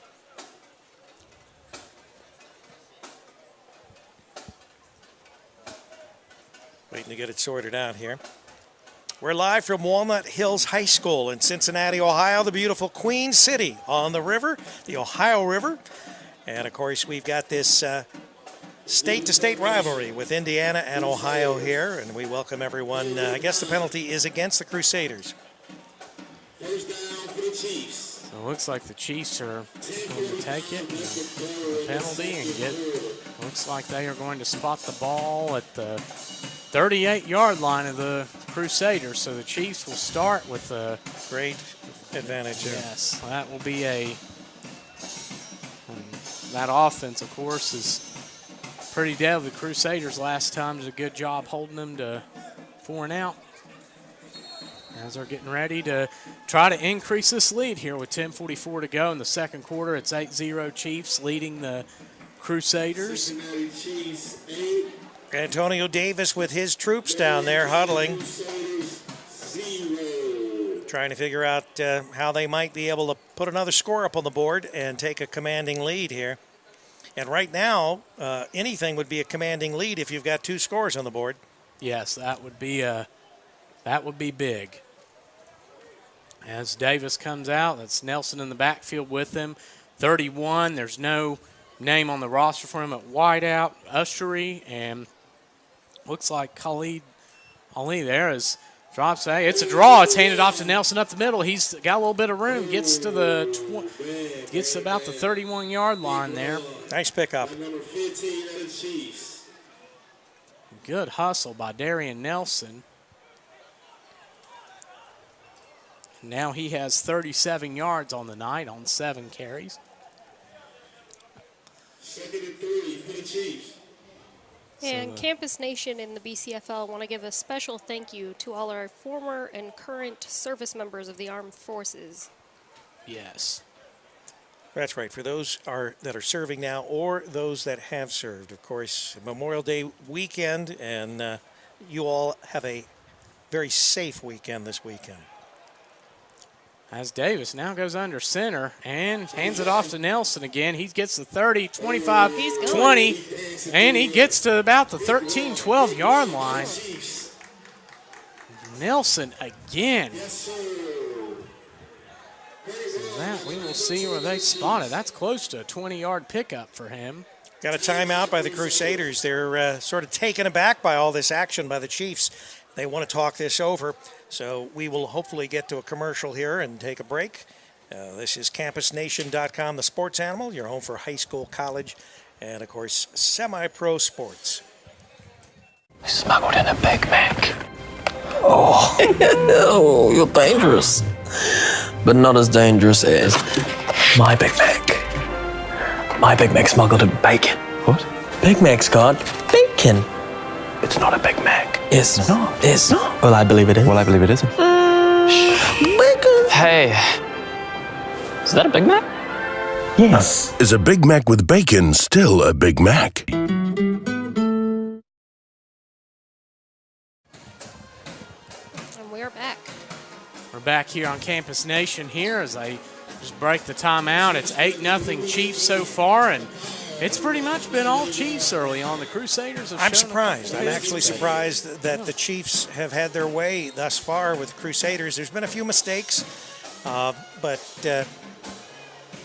this is the Chiefs' home field, so they do have an advantage. So the Crusaders, though, travel well, but they're coming into this lair of the Cincinnati Chiefs, and right now the Chiefs have had their way, basically. 8-0. It's not a commanding lead by any stretch of the imagination, but they've got a first down on the 12-yard line, and so they're that far away from taking it in for another score. That would be, I'd consider to be a fairly strong lead if they can punch this in here. And the Chiefs looking to increase this lead. Darien Nelson, who has all 27 yards on this drive for the Chiefs rushing. As Davis goes under center again, he fakes the handoff to Nelson, and they've sniffed it out here. Good defense on the part of the Crusaders. Yes, good defense. And that's the big guy, number 97. That is Steve McGinney, gets in the backfield and gets the sack. So he was having none of that from Davis. Davis was not going to slip, and it looked like they were going for, once again, those corner shot there. Yes, and they did. That was really a great play call, too, by the Chiefs. They ran that same, it looked like a draw. They were trying to suck the defense in, faking the handoff to Nelson, and Davis was hoping to find somebody, but an excellent read. And we've seen some good defensive line play tonight on both sides of the ball. And from both teams, as the Chiefs line back up, that is Davis and Nelson in the backfield at wideout. Ushery, Riley, Riley, Williams, and looks like Anderson. Here's the ball snapped, thrown across the middle, and caught. By number 13 of the Chiefs. And that is Deontay Riley with his first catch on the night. So Antonio Davis now 4 of 8.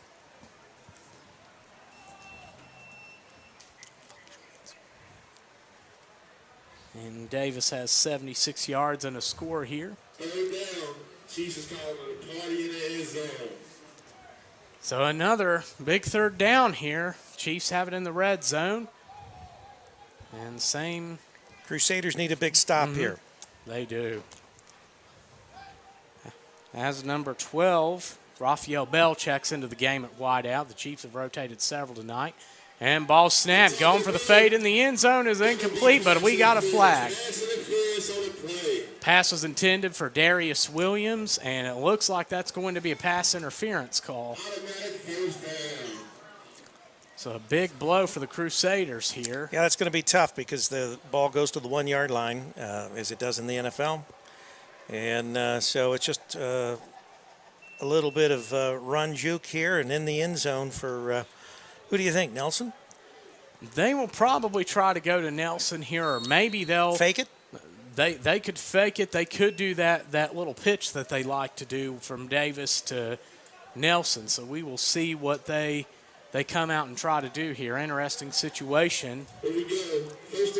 As they do they come in with a tight end this time, and that's who else? Big Vincent Harris, the defensive end. Think we're going to just have our way and force it in, huh?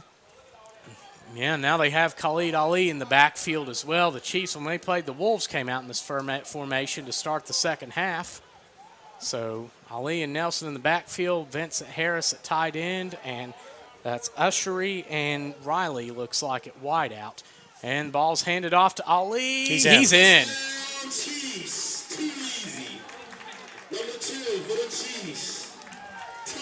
So Khalid Ali gets into the end zone, and that makes this a 14-0 game. And, I mean, that's in a game like this, I mean, that's a big lead. Yeah, it's not insurmountable. Obviously, the Crusaders can come back in the second half and put their own points on the board. But the way the game has been going right now for the Marion County Crusaders, they're going to have to, hopefully, with 7 minutes remaining in this first half, put something on the board there.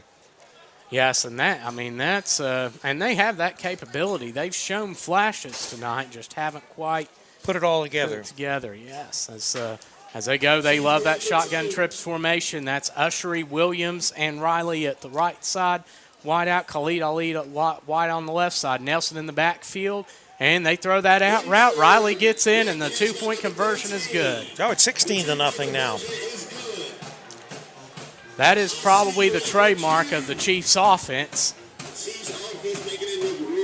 Right now it's all Chiefs. Cincinnati with a 16-0 lead with 7:02 remaining in this first half of play. So now we will see what the Crusaders will probably try to get something going here for them and see if they can maybe complete a couple passes and maybe get in a good offensive rhythm here. It's not, like you said, it's not panic time just yet, but I know they're certainly looking to get something. There's plenty of time. The main thing they don't want to do is panic. They need to.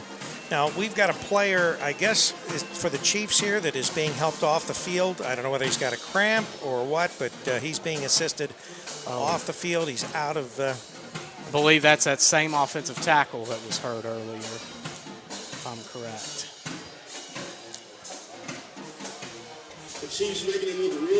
We certainly wish him the very best, and thoughts and prayers with him for a speedy recovery. As the Chiefs get ready to kick off, that is Deion Conley back to kick, and Kendall Williams, and looks like Deontay Coleman again back to return.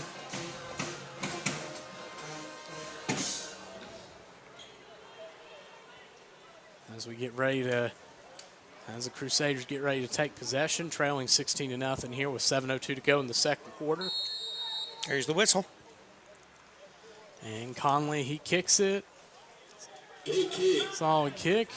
And turn, and he gives a 25-30, cuts back, 35, 40-yard line there. Nice run back.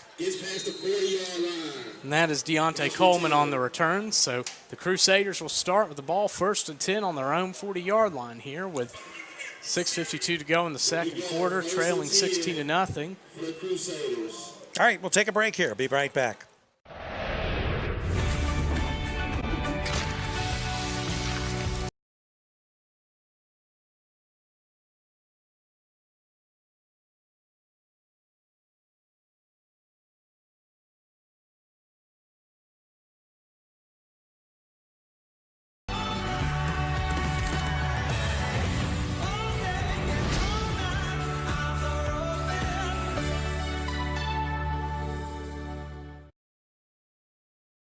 Off to self, and not quite brought down. He fights forward and gets about 4 there.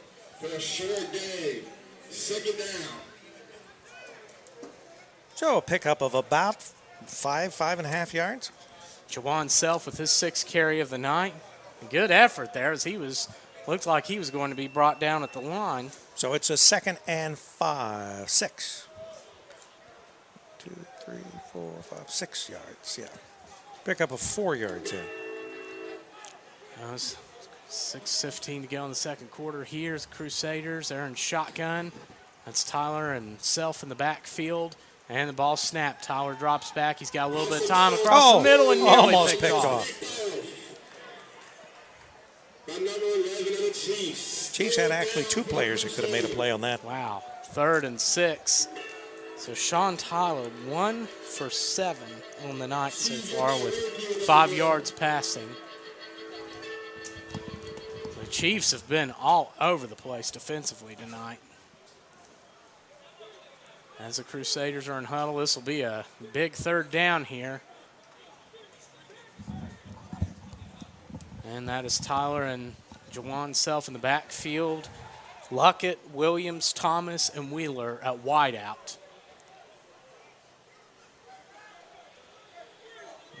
Oh, we got. Looked like the number 57 might have moved for the Crusaders. And that's the big. Going to set him back 5 yards. Tackle and no, wrong direction here. It's going to be a 3rd and 11. It looks like. So that will hurt the Crusaders. So it's certainly going to take. And I mean, they've had a couple guys get open. So if they can get Sean Tyler a little bit of time and maybe hit somebody across the middle and get that 1st down, then maybe that'll help get them in a rhythm. Yeah, they've really not been in any kind of rhythm so far in this ball game yet. And Tyler drops back, fakes the throw, goes across the middle. Oh, another close play. Ouch. A pass intended for Brandon Thomas.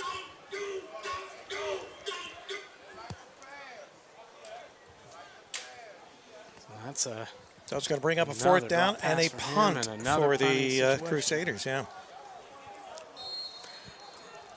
Tyler Rowland on our play-by-play. Yours truly, Rick Phillips, doing a little bit of color, a little bit of camera work. Sydney Alexis, our graphics, our commercial girl here, ads, and all the other great stuff that we put on Campus Nation.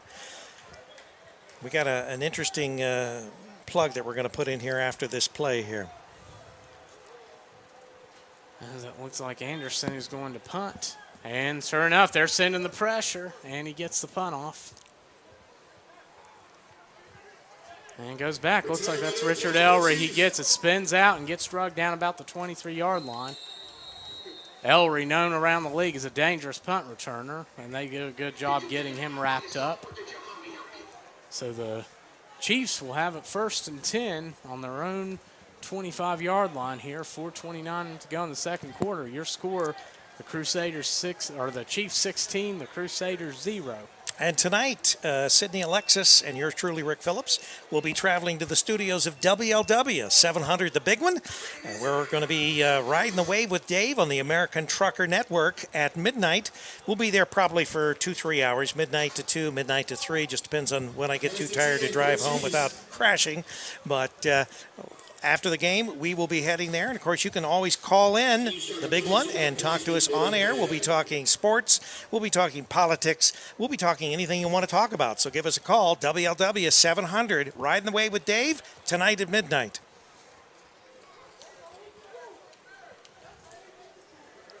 And here comes the Chiefs looking to get a good drive and make this a 3-score game. That is Davis and Nelson in the backfield. Looks like Anderson.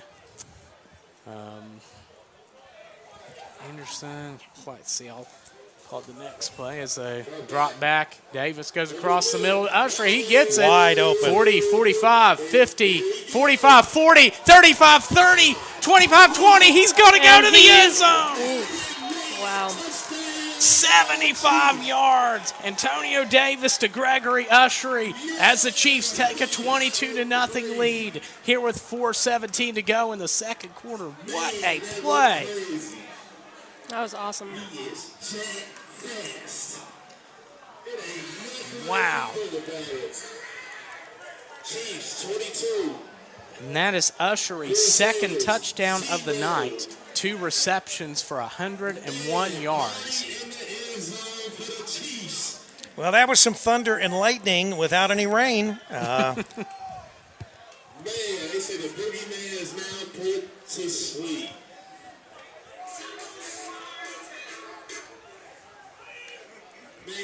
Man, what a play. Wow. Usher just gets it across the middle, and just like last time, found a seam and just burst through it and got into the end zone. Of course, Antonio Davis, he is 5 for 9 now for 151 yards and 2 touchdowns. Yeah, AD right now feels like he's about 24 years old. Just like you? Yeah, just like me.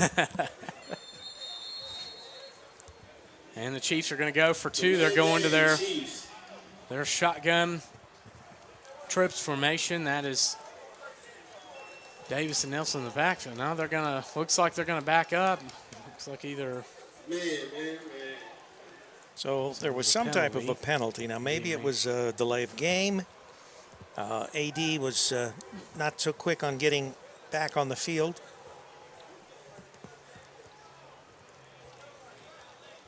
Now they're going to have a distance to go to get the 2.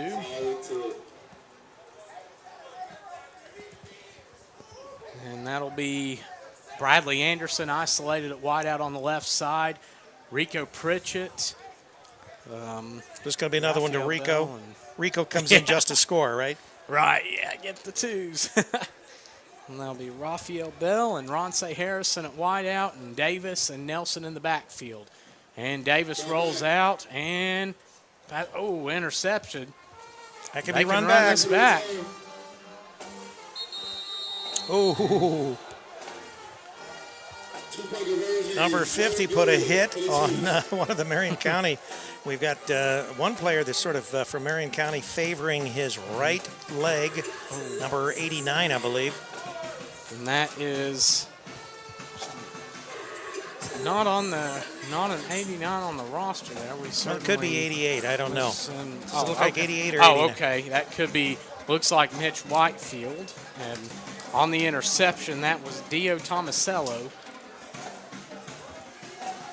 So with 4:17 remaining in this first half of play here from Walnut Hills High School in Cincinnati, Ohio, the Cincinnati Chiefs lead the Marion County Crusaders 22-0.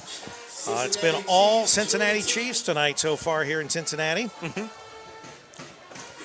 As the Chiefs get ready to kick off again, and that is Dion Conley that will be kicking. And back to return again for the Crusaders. It will be Deontay Coleman and Kendall Williams here looking to do something here to get the Crusaders on the scoreboard. Yeah, this 4:17 is sort of a must score period of time here. They got to get something on the board so that they can turn a little bit of the tide here, because right now the Chiefs are flying high. And Conley kicks it off. It's all deep kick to Williams. And he starts out 15, 20, 25, 30, and he gets tackled by a gang of Chiefs at the 30-yard line, where the Crusaders will start the drive here with 4:06 to go in the second quarter. All right, we'll take a break here. Back. Fries for 316, please. Thank you. David, what's going on? Oh, hey. That's it? Yeah. Everybody, 2 seconds. Dear Sebastian, after careful consideration of your application, it is with great pleasure that we offer our congratulations on your acceptance. Through the Tuition Assistance Program, every day, McDonald's helps more people go to college. It's part of our commitment to being America's best first job.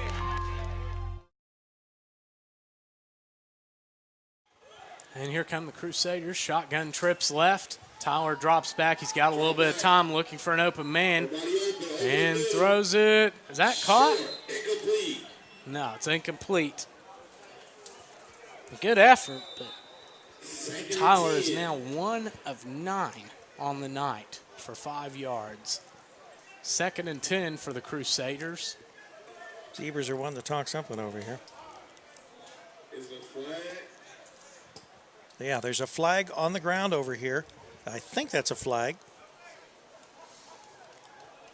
Over here on the 44-yard line of the Chiefs. Looks like that's going to be a penalty against the Chiefs. 12 men on the field. So too many men on the field, 12 players.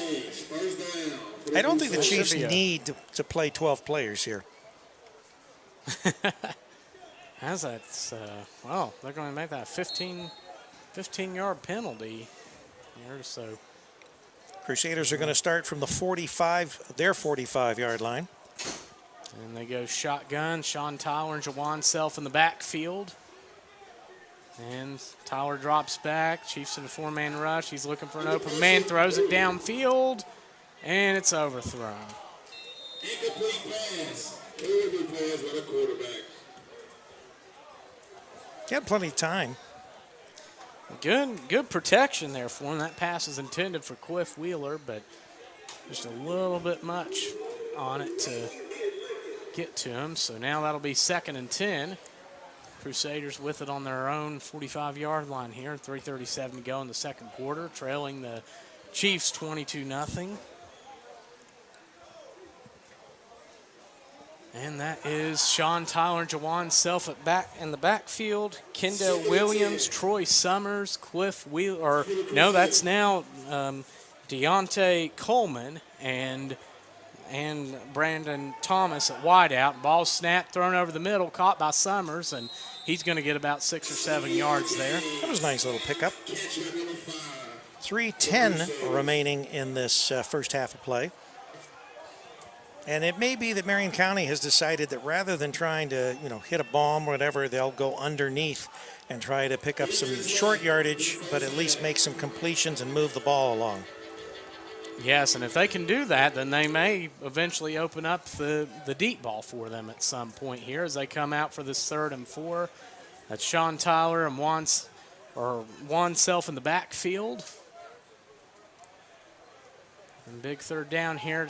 Tyler drops back under a little bit of pressure, shrugs it off, thrown across the middle and dropped. Man, big hit. That number 0 of the Chiefs. Incomplete pass by the Crusaders. Pass is intended for Kendall Williams. And, Rick, I would almost think they're probably going to go for this if I had to guess. I don't think they have anything to lose, Tyler. I think that right now at this point, they've got to do something positive. Mm-hmm. Yes. And we've got 2:30 remaining in this first half, so looks like they're going to go for it. And they've given Sean Tyler some solid protection back there on this drive. Yeah, he's had some time. Just haven't been able to connect like he needs to. And looks like they're going to try to punt this here. Yeah. And they're sending some pressure, nearly blocked. And ball's fielded. Hands 25, 27, 28-yard line there. That is Dre Reap on the return. So now the Chiefs are going to have a shot to put another one on the board here for before halftime, leading 22-0 here on Campus Nation. And once again, a shout out to all our friends in Northeast Ohio. We know that there's very little semi-pro games occurring tonight, but this is one of the big ones here in Cincinnati, Ohio. But the Western Digital Broadcast Network is carrying our feed tonight on Campus Nation, and we welcome all the fans that would normally be watching their broadcast, listening to their broadcast. CampusNation.com, the sports animal, and we do high school, college, and semi-pro sports. Last night we did a Wilmington High School graduation ceremony. We do a little bit of everything when it comes to this kind of activity. As the Chiefs come back out, Davis is going to under center. Again, with Nelson in the backfield with them, 1st and 10. They're going to be on the 29-yard line. And that's a draw. Nelson stays on his feet and gets driven back there. Good tackle. That is Lamont Osborne of the Crusaders. So That'll be a gain of about 3 for Darien Nelson, who's been all over the field tonight. That gives him 60 yards now rushing on 9 carries. And we're at the 2-minute warning. So the Chiefs now leading 22-0 here on Campus Nation. So we've got a 2-minute warning. I don't know how long do they actually take for the... Seeing McDonald's new $1, $2, $3 menu. Can I have a they never feed you at those things meal, please? I'm starving. Please be candy earrings. Darn it. So you said 5 cheeseburgers and 5 McChicken for $1 each? Yes, exactly. Thanks. I'm back.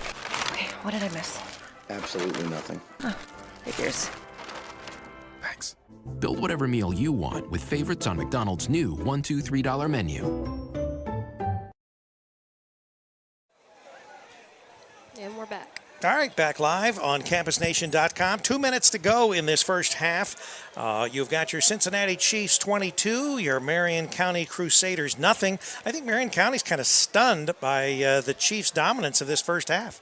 And that's one thing the Chiefs are known to do. They come out and they just pile up points in bunches, and to be able to do this to a good team like the Crusaders really says a lot about them. But of course they'll have to finish it. As the ball snapped, Davis throws a screen, and he's got some room, 40, 45. And that is Khalid Ali, who had a rushing touchdown earlier. Antonio's mixing everything up here. Crusaders, they don't know what to protect.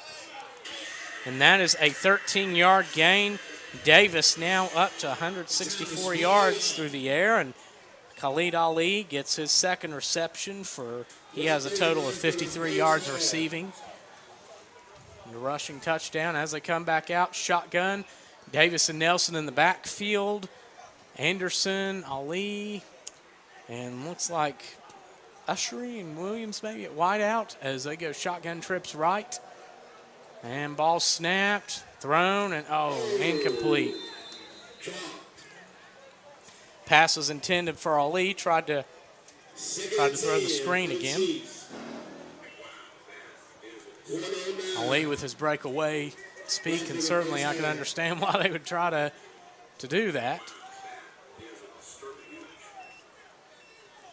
As the Chiefs come back to huddle, leading 22-0 with 1:09 to go in the second quarter.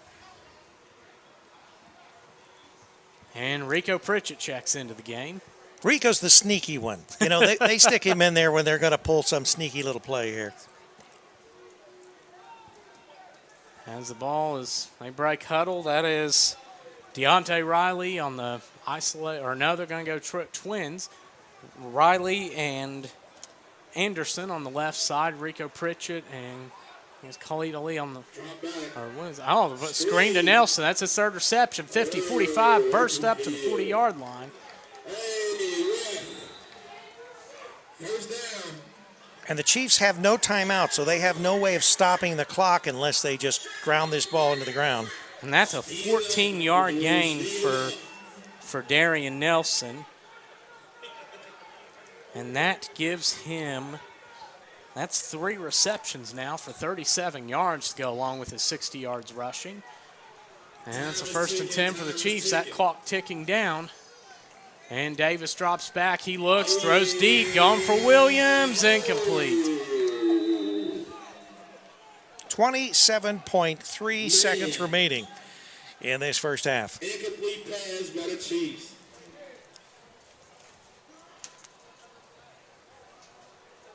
So Davis is now 7-13 on the night, 178 yards and 2 touchdowns. Second down, 27 seconds left in the first half.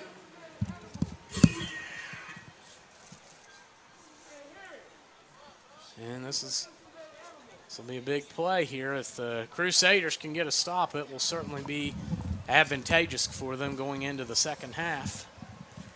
Tyler, Sidney Alexis has noted that there are 2 zeros on the Chiefs team. There are 2 guys wearing number 0 on the Chiefs and right Rico now. was not in the game. Rico is down here on the sidelines. Okay, there is a... So that's the other sneaky part of the play. Oh, wow. Pass complete. But they still have no way to stop it unless they can line up and ground the ball. They're going to have to do this. They got to get to the line. They got to dump the ball on the ground. Marion County's not going to let them get this off if they go. Oh, that's encroachment, it looks like. Davis passes 200 yards on that completion. There are 4 seconds remaining in this first half, so they got to settle. So there's not going to be a penalty. So obviously the play was stopped, but I don't know whether the ball was grounded or what. We've got a 2nd and 10 from the 16-yard line. And so this is the last play of the game, I would say. I don't think they're going to get 2 plays off in 4 seconds. So is this one of those plays where we're going to the corner? They'll probably just try to. Or are we going to fake a throw to the corner and try some sneaky running the ball? They will try something interesting here. Given they're lined up in trips, I'm certain they'll probably try, and that's a false start. So that will move the Chiefs back further. So it'll be 5 more yards to go. 2.8 seconds remaining. They may try for the heck of it. 4 back to 4 seconds. So they're not penalized for any time. And it is. In a sense, this is almost as bad as a penalty is. This actually gives them a No, this is good. It gives them, it gives a little more room to operate.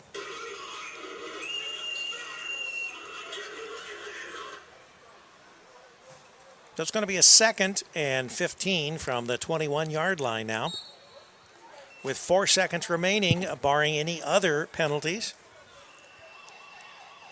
Oh, looks like. What are we doing? Oh, they're saying that's it.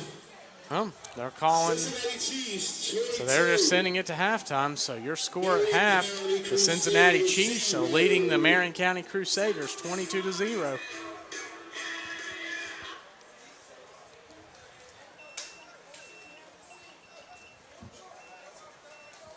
All right, we'll be back. We're going to take a break. We've got a word from Zoom. Let's roll it. Way too much money for your game video? Zoom has all the tools you need to analyze and exchange game video like the pros. We've been working with officials for years now, and due to our successful growth, I'd like to announce our new video analysis program for elite-level football coaches. Hi, I'm Andy with Zoom, and while other companies have been raising prices, we've been creating a better solution for less money. Our elite video analysis tools are priced far below our competitions, ranging from $500 to $600. Tired of paying way too much money for your game video? Zoom has all the tools you need to analyze and exchange game video like the pros. We've been working with officials for years. Tired of paying and exchange game video like the pros. We've been working with officials for years now, and due to our successful growth, I'd like to announce our new video analysis program for elite-level football coaches. Hi, I'm Andy with Zoom, and while other companies have been raising prices, we've been creating a better solution for less money. Our elite video analysis tools are priced far below our competitions, ranging from $500 to $600 per team, depending on the size of your league, all the way down to $400 for coaches-only access. But just because the price is low doesn't mean you lose all of the great features that you've come to expect. You can draw on the screen, tag, clip plays, add voiceovers, and you can even create training and quizzing modules, all while tracking who is and who is not watching. Remember, at Zoom, we don't prepare you for the competition, we make you the competition.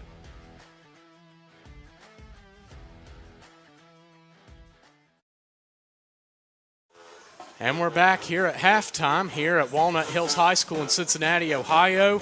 Certainly a shocking score at this point, 22-0, Chiefs leading at halftime.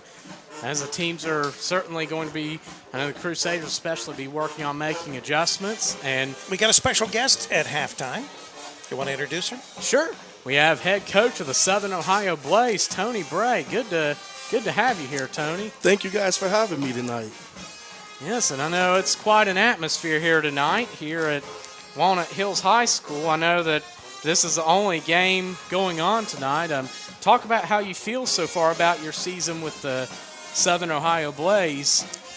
We're doing what we're expected to do right now, sitting at 2-0, getting ready for these same Crusaders on June the 8th. So we came out tonight to kind of get a look at what we've got coming for us the rest of the way down.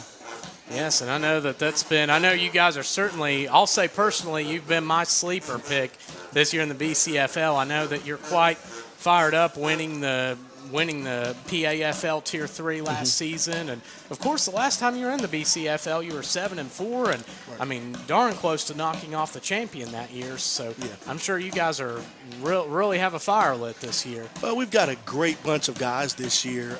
Each season we've gotten better.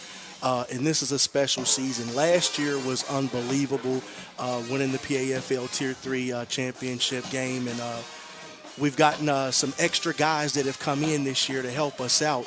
And we're going to need those guys playing against talented teams like this Crusaders and this Chiefs football team. And how many years have the Blaze been running operations? This is just our third year in operation. Our very first year, we were in this same BCFL league.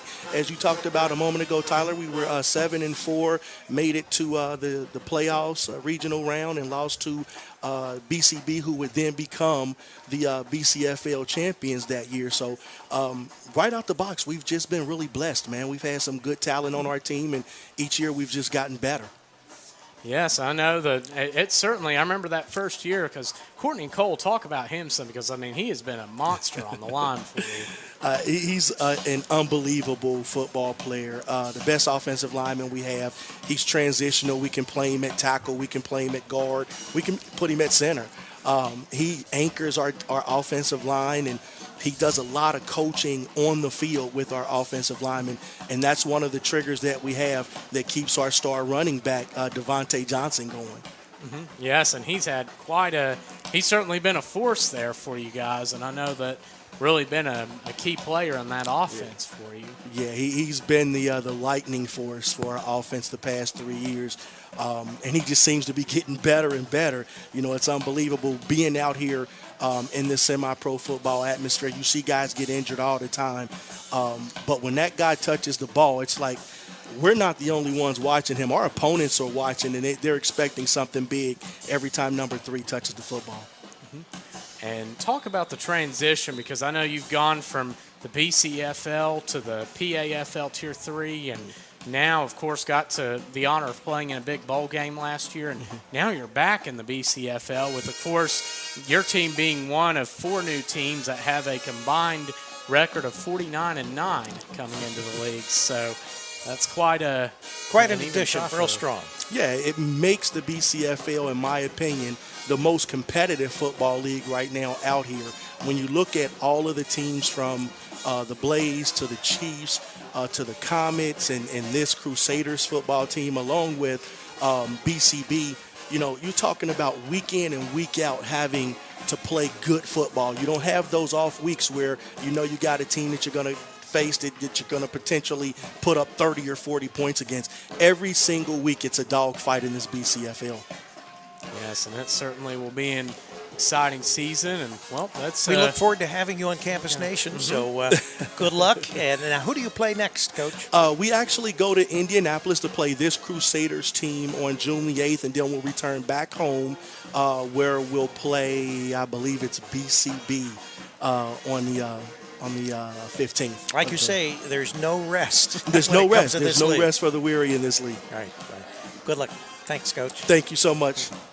Thank you, Coach. And Coach Tony Bray, the Southern Ohio Blaze. And last season in the PAFL, they won Tier 3 with a 12-2 record. And, of course, returned just about everybody and then some. So it's definitely going to be an exciting time for them. And always good to see Tony Bray. I remember interviewing him last couple years ago. And now we have the commissioner of the BCFL, Daryl Moore, better known as everybody. Slash. Yeah, I was just about ready to read some copy here on you, but maybe you can talk with us about this. Oh, no worries. I'm glad to be here, man. What do you think of this game?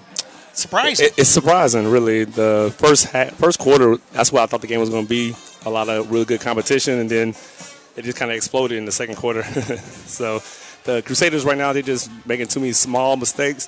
They're not capitalizing when they had opportunities to intercept the ball, and this is where we are right now. So when you play this Chiefs team, you cannot make mistakes. Exactly. Because they capitalize on every mistake that you make.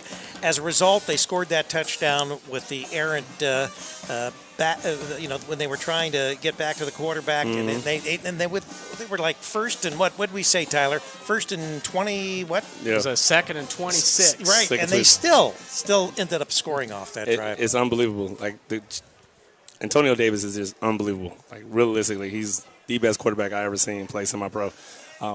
So, like you said, you can't give him opportunities to keep getting more opportunities. If he throws you the ball, you got to pick it.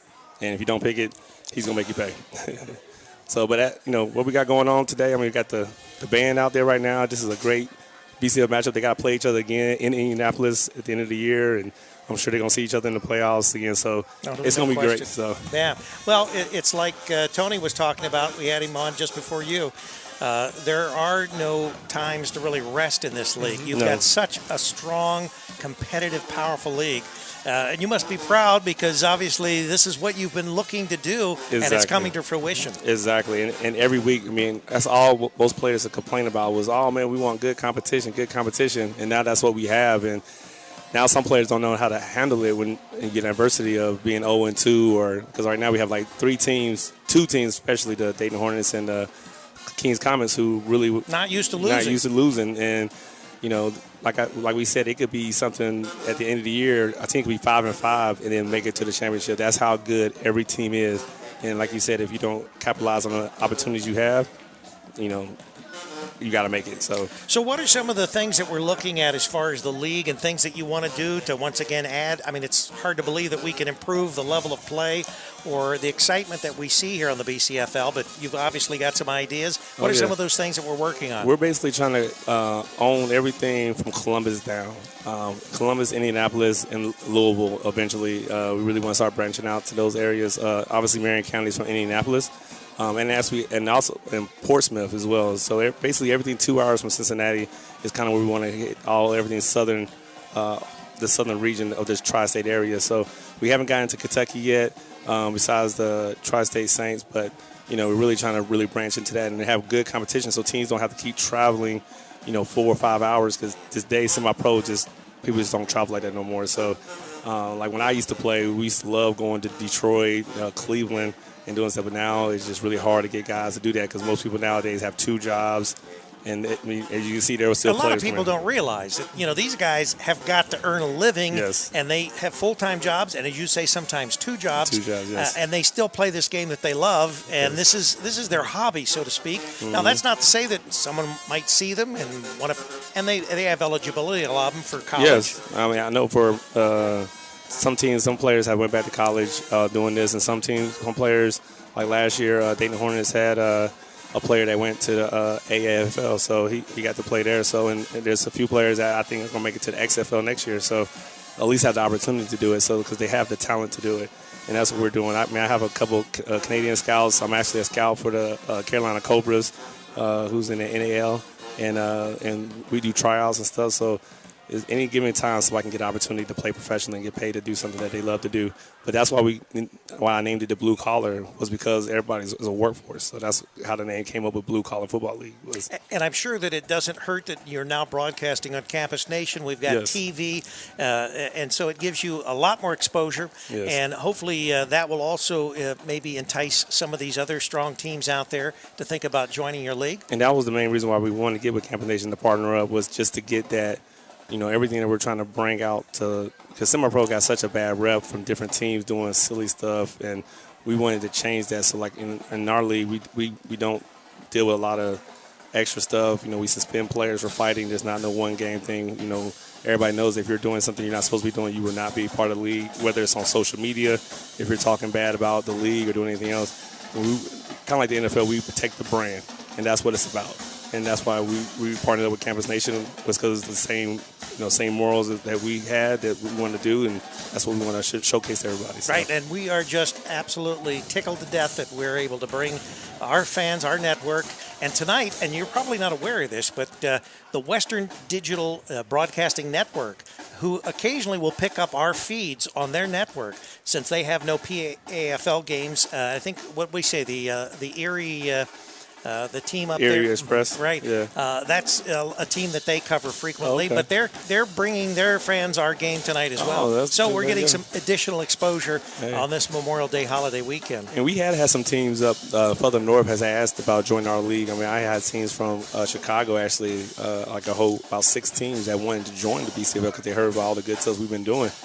That's a little far-fetched right now. So like I said, we're going to try to keep it localized right now and keep it having great talent and great games, and that's what it's really about. Even though this game is 22-0, it still could be a really good game. You never know. I mean, if they think that the Crusaders are going to just lay over for them, No, I mean, it's not I gonna don't think happen. so. We know that. I think hopefully they make it a better game so we can keep going. But at the end of the day, like you said, every week's going to be another week. Just like the NFL, I remember the Patriots went to Kansas City and got blown out, and then they were in the Super Bowl later on. So, it happens sometimes. It's how the ball bounces. So It's football. It's right? football, exactly. Right. So. Well, thanks again, Commissioner, and we look forward to many more games here on Campus Nation. And the second half of this game, we hope that maybe Marion County will give us a run for their money. Yes. Hopefully they continue to do so because they have the talent. I mean, they have a lot of good players over there, which I'm sure we got interviewed earlier today that have not been able to showcase what they want to do. And I think sometimes, too, being on TV has really shocked some people of overthinking instead of just playing football. Don't think about people being on TV. Just play the game that you love to play, and everything else will shine for you. That's right. Okay. Well, that is Slash, Daryl Moore, with the appraisal of where the BCFL is headed and what we want to do here on Campus Nation to bring you these games. We're at halftime with 22-0 lead right now. The Cincinnati Chiefs over the Marion County Crusaders. We got about 36 minutes to go, or 36 seconds to go before we start this game.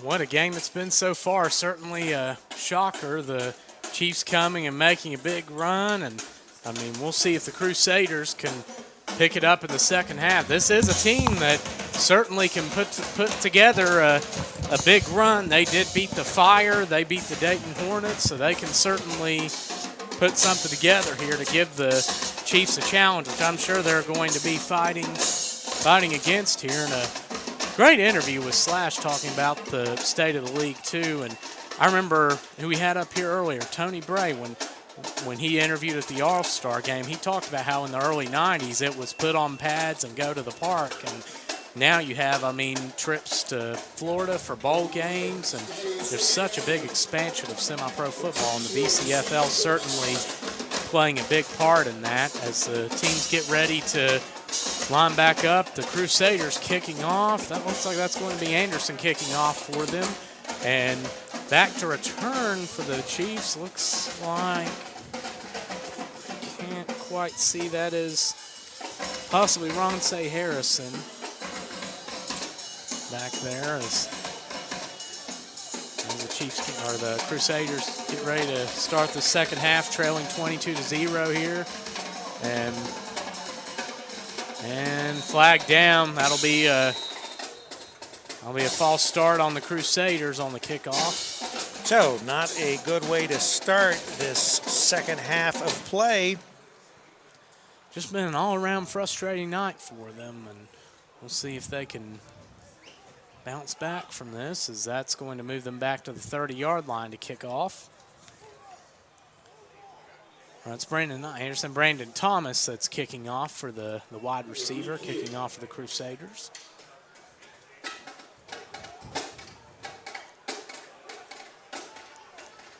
And that is, let's see, Khalid Ali out there, the wide receiver with 78 yards receiving tonight. It's kicked off, and it's going to go out of bounds. Oh, it's a penalty. So the Chiefs are going to probably accept it. They'll probably take it right there. They'll start, I believe it's the 40-yard line they'll start.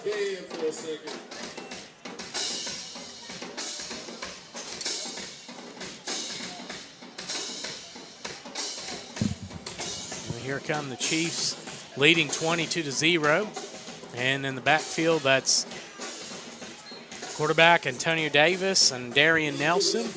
At receiver, Darius Williams. Looks like Bradley Anderson. We'll see who else they have out there as they start the second half. That is Deontay Riley and Ronsay Harrison. So it'll be a 1st and 10. The Chiefs go. They're going twins wideouts. Antonio Davis communicating something to Darien Nelson, and looks like he's going to go back under center to start this half. So they had a little draw play they ran to try to trick the Crusaders, coming out with a different line adjustment there as Nelson takes it. He runs at 40, 43, 45, up to about the 50-yard line. Darien Nelson just a 10-yard gain, and now he has 70 yards rushing on 10 carries and also another 35 receiving. So definitely a good half for him.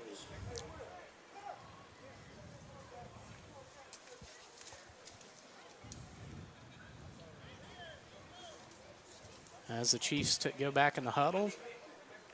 So a good run there. Actually, a gain of about 12 yards there on the ground. So Darien Nelson certainly making an impact tonight as they're going to run same formation, single back, 4 wideouts. And Davis under center, Nelson in the backfield. Bobbles the snap a little bit and hand it off to Nelson. And that's going to be a loss of 1. So Darien Nelson gets tackled in the backfield, and there's a little bit of a bobbled snap on that play. So that'll be 2nd and 11 for the Chiefs here. 13:40 to go in the 3rd quarter. It's 22-0 Chiefs. And if they get another score on the board, that would probably all but put this game away. That would make it very difficult for the Crusaders to come back. It would take a couple good drives and probably a couple Chiefs turnovers that deepen their own territory to come back, as the Chiefs now going to their trips wide formation. That's Darius Williams, Bradley Anderson.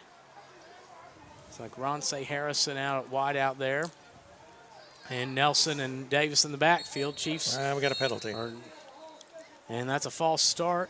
Crusaders tried to slip a corner through there on the blitz. That's now going to be a 2nd and 16 for the Chiefs.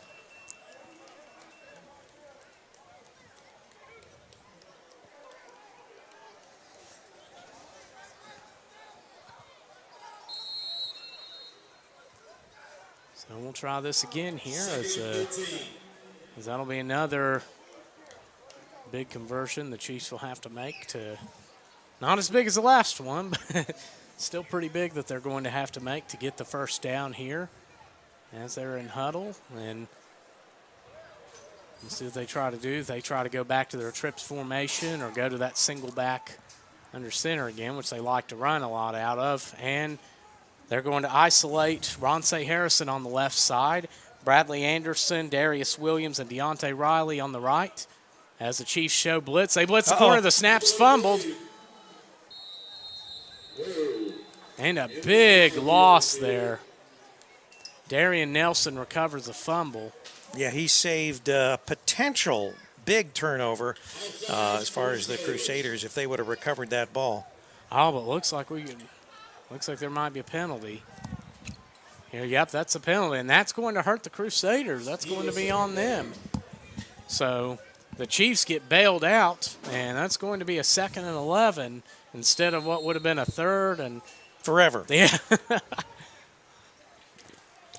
Would have been a 3rd and extremely long. So now the Chiefs will have a shot to a little bit closer distance here to try to go for get some yards or get a 1st down here. As they're going to go back to the Twins formation now. Harrison and Riley on the left side, and on the right is Williams and Anderson. And that's Nelson and Davis in the backfield. Crusaders lining up a little bit differently. Or no, correction, that's Ali in the backfield. Another great and he defense. Gets tackled for a loss. 11 and a half minutes remaining in this 3rd quarter of play. So that's a tackle for a loss there, and that's going to be a 3rd and about 14 for the Chiefs to have to convert here. Crusaders, I think, have sort of stepped up their pressure. They smell, possibly being able to get this ball back, and they want to make sure that the Chiefs don't slip through their fingers, so to speak. Yes, they're trying to send some pressure around the edges and rattle AD a little bit. And we'll see how they can do here. Watch number 32 there. That is, let's see, 32 is Trey Taylor. He has been, or now they've got him, well, he's now creeping back up. He's been, and he blitzes. So Davis rolls out, throws it across the middle, and nearly picked off.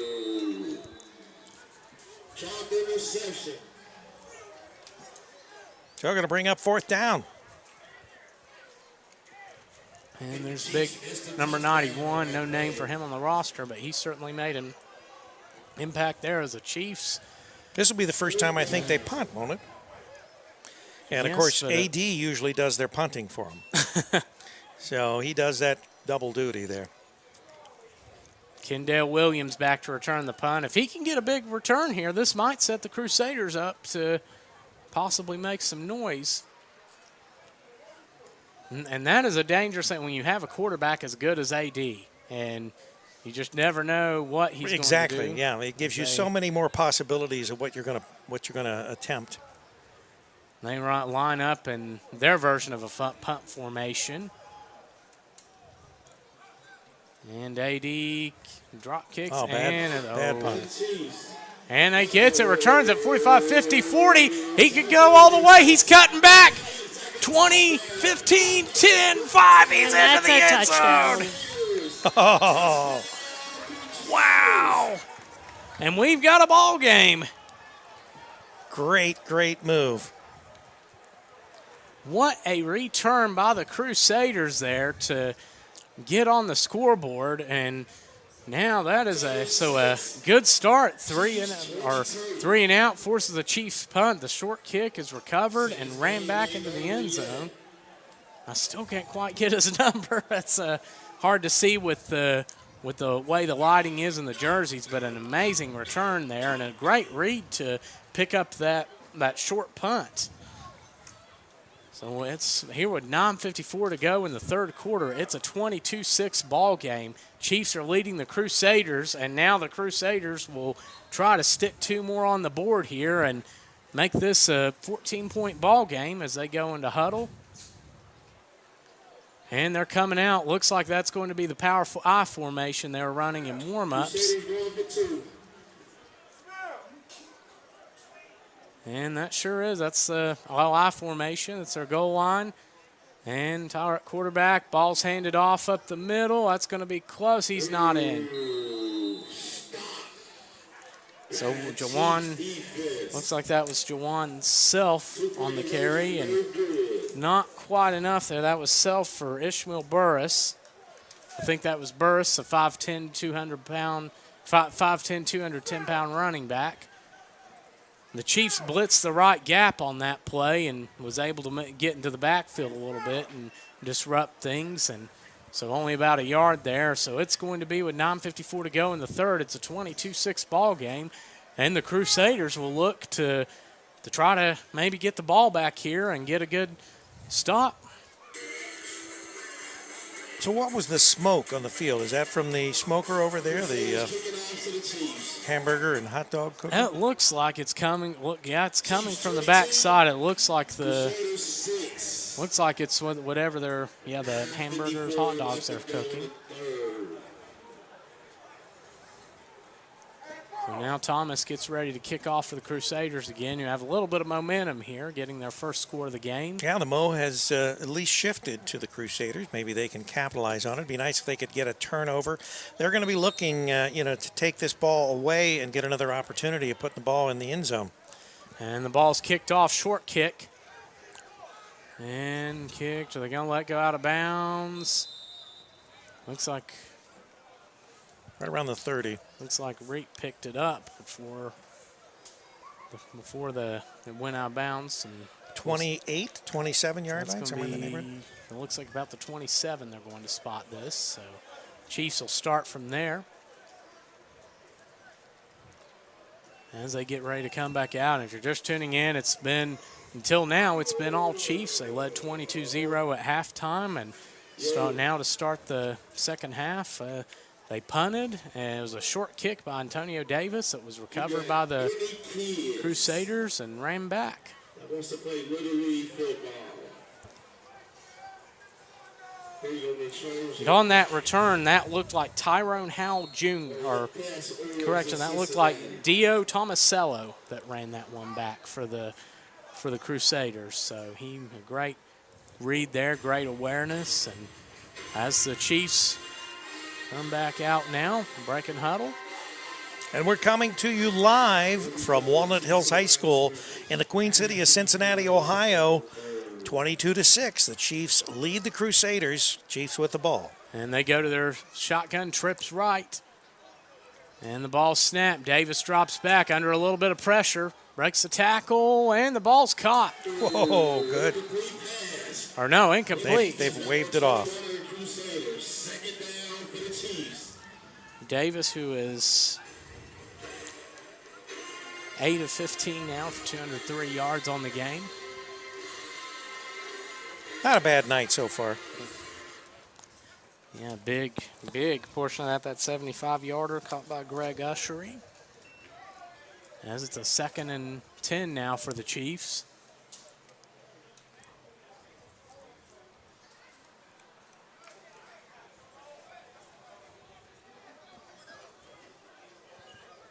And they're going to go shotgun again. That's Nelson and Davis in the backfield.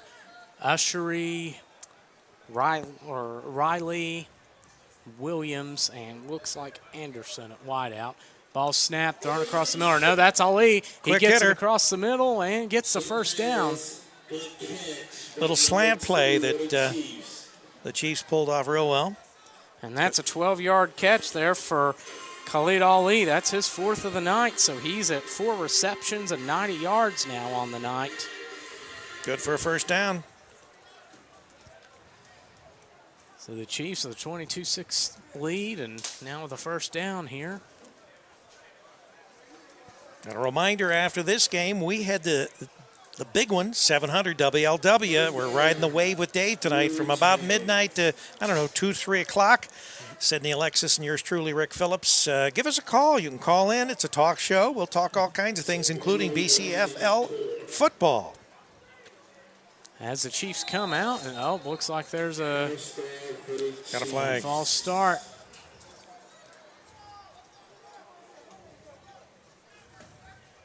That's going to be a 5-yard penalty that's going to move the Chiefs back. So that'll be 1st and 15 now. Chiefs with a couple penalties tonight that have hurt them at times. You went down to WLW with us a few weeks back, Tyler. You were there the whole 5 hours, weren't you? That was an interesting experience. I've never been on a radio show, so it was, and they had a packed house that night, so it was certainly a neat thing to get to see. And actually, I'm hoping to get Dave on a local as the Chiefs come back out in shotgun. And Crusaders showing blitz. The ball's fumbled, and Davis gets it, but way back there. Smart play. He fell on it, didn't try to pick the ball up. So Antonio Davis gets the fumble, and that's going to be second and about another 2nd and 25 situation for the Chiefs. So if the Crusaders can avoid a penalty and hold out here, then the Chiefs, they may have another opportunity to get the ball back and maybe stick some points on the board. AD sort of walking around like he's trying to walk it off. When you get to be in your late 40s, taking those hits sometimes take a little while to shake it off. Yes, even as good of condition as Davis he is in keeps excellent himself shape. in, it's hard to, at that age, the ability to play at that level declines. It's when you think about how he's able to he's play, outstanding. He is an outstanding athlete. Yeah, and he's good in the booth, too. So we've got a timeout here. We just wanted to let everybody, we had Slash on at halftime, but what we want to know is, or want everybody to know that Daryl Slash Moore wears a lot of different hats. Head coach of the Cincinnati Dukes, commissioner of the BCFL, husband and father of 3 beautiful kids, coaches his sons and daughters' soccer teams, but not many know that he's a player scout for the 2018 North American League champion Carolina Cobras.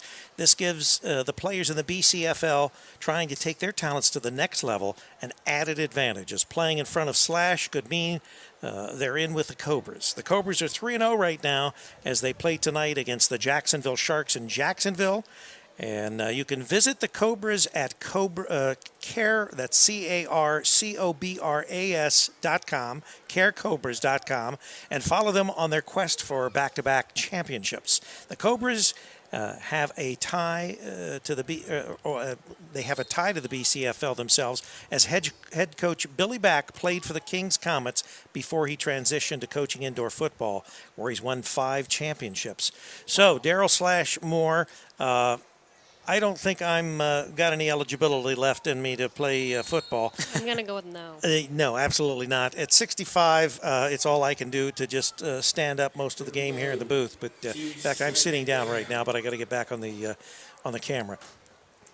As the Chiefs come back out, they're going to go shotgun. They will go shotgun, trips right. And a big second down here. Davis drops back, looking for some room to throw. It's caught by Deontay Riley. And he tries to break out of the herd of tacklers there. Nearly does, and he gets about 20 yards and got a flag. Penalty. Yeah, late hit. Ouch. So the Chiefs, again, looks like they will get out of a second and very long situation with a big play.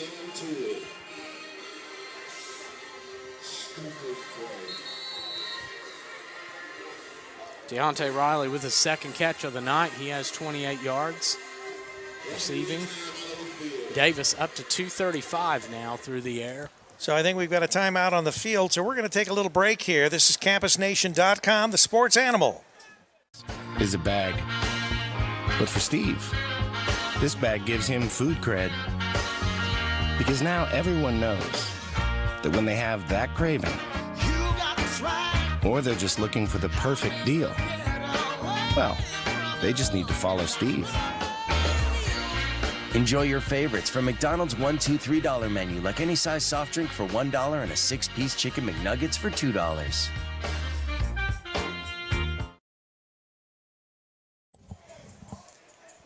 And we're back. We're live from Walnut Hills High School in Cincinnati, Ohio.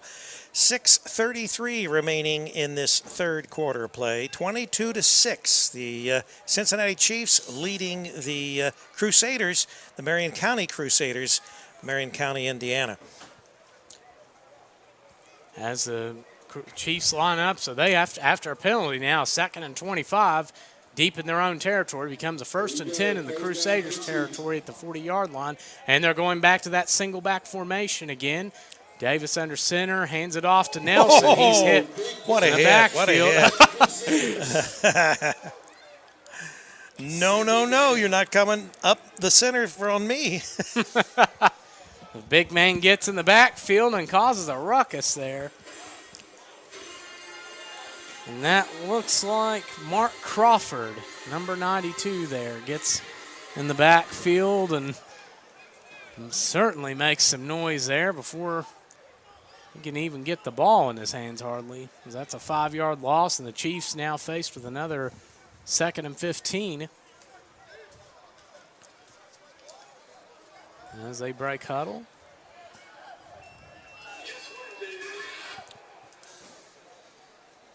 And they're going to go, looks like that's a shotgun trips formation. Darius Williams isolated on the left side. That's Ushery, Khalid Ali, and Deontay Riley on the right side. And that's Davis and Darien Nelson in the backfield. And that's going to be a 2nd and 15 as the Chiefs, leading 22-6, look to increase this lead. Got some movement. And that's going to be offsides on the defense. So penalties are so essentially at that 5-yard loss, kind of, at least it gets, for the Chiefs, it gets at least will be a 2nd and 10 now and not a 2nd and 15.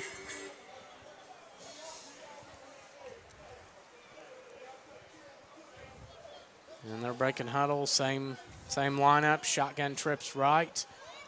Williams isolated on the left side. Ali, Riley, and Ushery on the right side.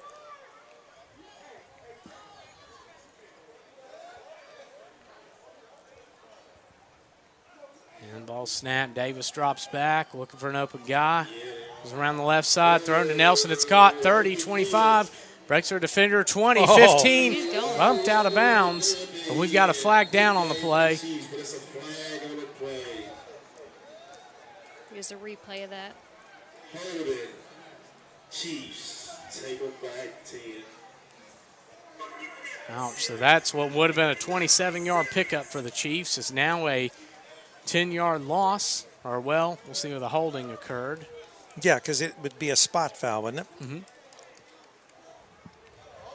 We'll see that, but it looks like it's, I'm guessing they threw that when he was rolling out. So, okay, that's going to be a 10-yard. We're at midfield. There, so 2nd and 20. Again with a 2nd and at least 20 on the drive now. Third time tonight the Chiefs have had it at least in a 2nd and 20 situation. As they're coming back, same lineup. Shotgun trips right, back left. It's Davis and Nelson in the backfield. We'll see how they try to break out of the situation. Low snap there and some pressure, and ball's thrown to Nelson. Dangerous. Ooh, Davis just lofts it up there. That was close. His 18th pass of the night is out of bounds. Want to wish everybody a happy Memorial Day weekend here, a safe one, we hope. Everybody, or most everybody, will be off, I guess, through Monday. We, of course, we have our work cut out for us. There's never rest for the wicked, they say, right, Tyler? Never a dull right. Yeah. But anyway, for those of you that are unfamiliar with Campus Nation, we've been doing this for our 7th season. We do high school, college, and we also do the semi-pro sports circuit. We do other things like Wilmington High School's graduation last night, and we love the work, and we keep busy. And it's going to be a 3rd and 20 now for the Chiefs. Shotgun trips right, leading 22-6 here at 3:50 to go, and we got the flag down. Is that a delay? And that will be so. Delay of game will make it a 3rd and 25 for the Chiefs. Penalties starting to pile up for the Chiefs here. A lot going on in the second half. The Crusaders are yet to have possession of the ball. 3:49 remaining in the third quarter of play. As they go empty backfield for the first time tonight now, the Chiefs do.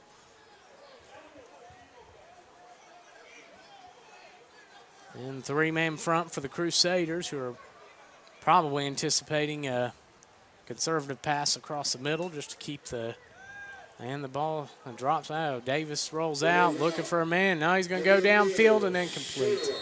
Kind of bounce that one.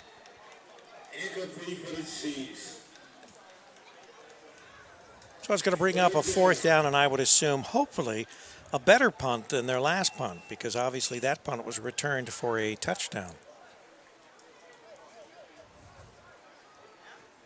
So this will be, I'm sure they'll be more on their game this time on we can hope, on the punting end. Certainly a great read by the Crusaders and a bad pickup by the Chiefs last time. So far the defense for the Crusaders playing a lot better this half. As the Chiefs line up in punt formation. And ball, a bit of a high snap there as much Davis, better punt. Much better punt. And ball bounces 20, 15, about the 12? Still rolling. About the 11, 12-yard line there. So with 3:20 remaining in the third period of play, we're going to take a break here. This is CampusNation.com, the sports animal.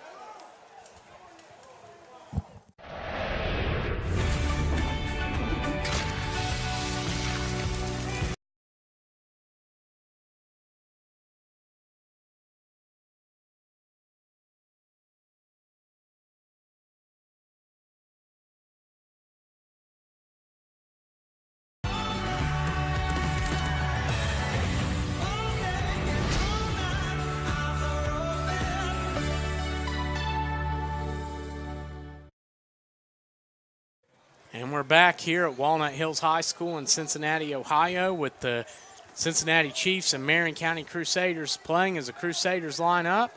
And ball's handed off to Jawan Self up the middle. He cuts back. He's still on his feet. And he gets, that's going to be a loss. Self trying to break a big run, but after having a couple gain there, it's now a loss. And number 25, Little Chief.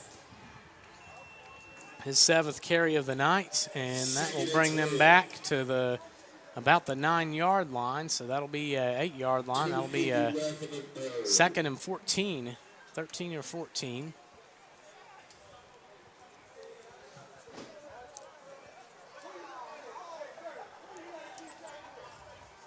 As they go shotgun, that is Sean Tyler, who is 2 for 11 on the night in the backfield with Jawan Self. He drops back, look, he has some time. Rolls out, fakes a throw, looks like he's going to keep it himself, and he gets about 5 yards.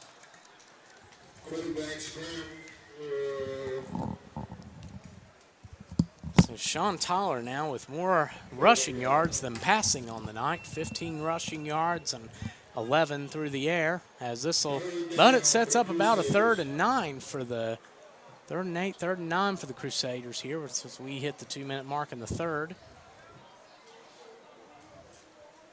Tonight's BCFL action being brought to you by the No Fly Zone Sportswear. As the Crusaders line back up, they're in shotgun and going twins. Wide outs, back right, man in motion, and that is Cliff Wheeler going in motion there. Ball snapped, he's got time, throwing deep, he's got Kendall Williams, it's picked. Oh no, dropped. Almost picked off. So another 3 and out for the Crusaders. The Crusaders have 51 yards of offense right now.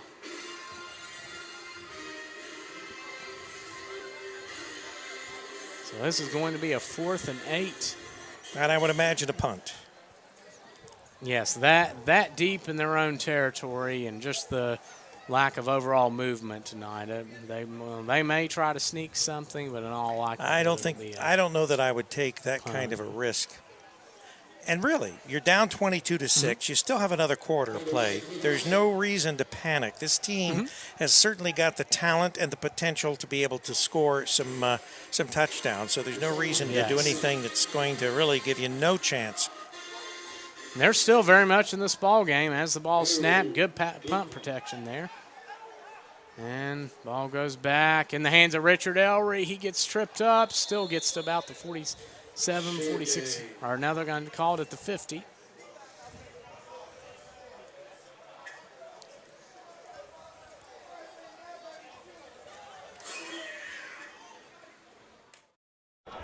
Fries for 316, please. Thank you. David, what's going on? Oh, hey. That's it? Yeah. Everybody, 2 seconds. Dear Sebastian, after careful consideration of your application, it is with great pleasure that we offer our congratulations on your acceptance. Through the Tuition Assistance Program, every day, McDonald's helps more people go to college. It's part of our commitment to being America's best first job.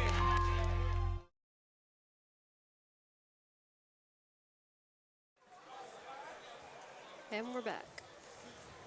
As the Chiefs come out, they're going to go shotgun, trips right, and that's on the left is Darius Williams. Right side is Deontay Riley, Greg Ushery, and might be Khalid Ali as Davis and Nelson are in the backfield. And ball's handed off. Nelson squirts up the middle and powers his way for 4 or 5 yards there. Yeah, it looks like he's picked up 5 yards. Going to have a 2nd and 5. And that's Nelson's 13th carry of the night. So 2nd and looks to be about 6, about 5 for the Chiefs.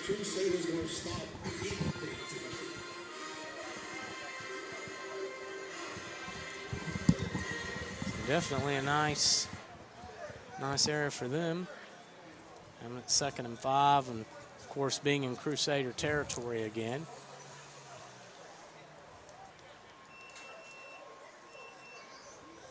And looks like a penalty of some sort there. We've got 1 minute to go in the third quarter, but there has been a penalty walked off against the Crusaders. Ouch, that is big going to be 15-yarder. 15-yard penalty, so. Clock is running. The Chiefs are taking their time going to the line, and of course, understandably so, trying to trim some clock off this game. And they're going to go shotgun trips right, back left. Davis and Darien Nelson in the backfield. Crusaders are, the corner's creeping up to the line there. Ball's handed off to Nelson again. He's looking for some room. 30, cuts back 25-yard line about. Nelson does a great job of waiting for his blockers downfield to set it up for him, and he takes full advantage of those blockers. The clock's winding down in the third quarter. And that's a 7-yard run, which puts him at 78 yards on the night rushing. And we're going to conclude the third quarter now with the Cincinnati Chiefs leading the Marion County Crusaders 22-6. Marion County Crusaders 6.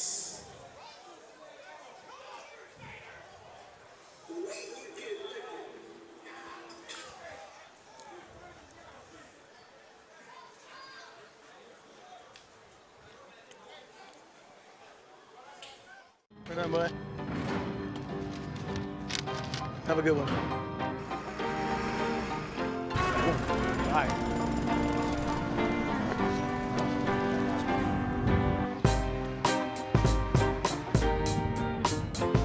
It's okay.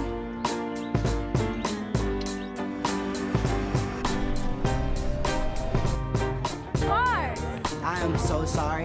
There was a lot of traffic.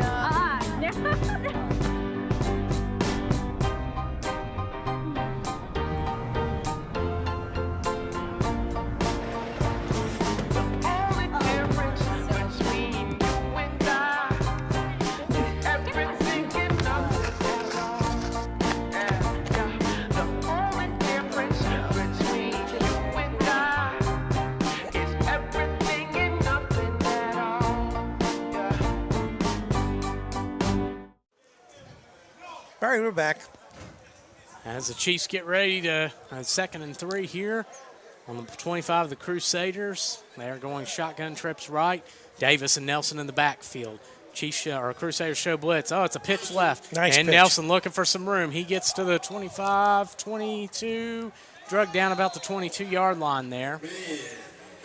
So that's going to be a gain of about, or no, they're going to mark that about the 23 there. So that's going to be a gain of 2 for Darien Nelson, which puts him at 80 yards on the night. So that both teams combined with the official number from the stats crew, 178 yards in penalties. The Crusaders with 72 yards on 8 penalties, and the Chiefs with 106 on 11 penalties. Yeah, not been a flawlessly executed game plan here for either team. And another interesting statistic, the Chiefs have 30 minutes, 40 seconds of time of possession. The Crusaders, 14 minutes, 20 seconds time of possession. So the Chiefs have dominated that end tonight as they...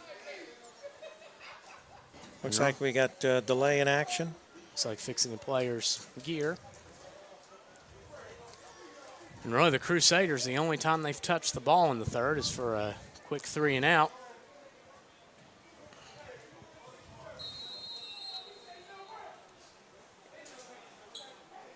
Tyler Rowland, Rick Phillips, and Sydney Alexis, the crew of Campus Nation bringing you the action tonight. The Blue Collar Football League from Walnut Hills High School in the Queen City of Cincinnati, Ohio. And it's going to be 3rd and 1. Khalid Ali in the backfield. Williams, Ushery, and Riley on the right side at wideout. And ball snapped, and that's Riley with the first down and a flag. Well, that came in. That was like a rocket. Looked like they shot it out of one of those cannons that cheerleaders shoot the footballs up into the stands. It came in like a wrecking ball.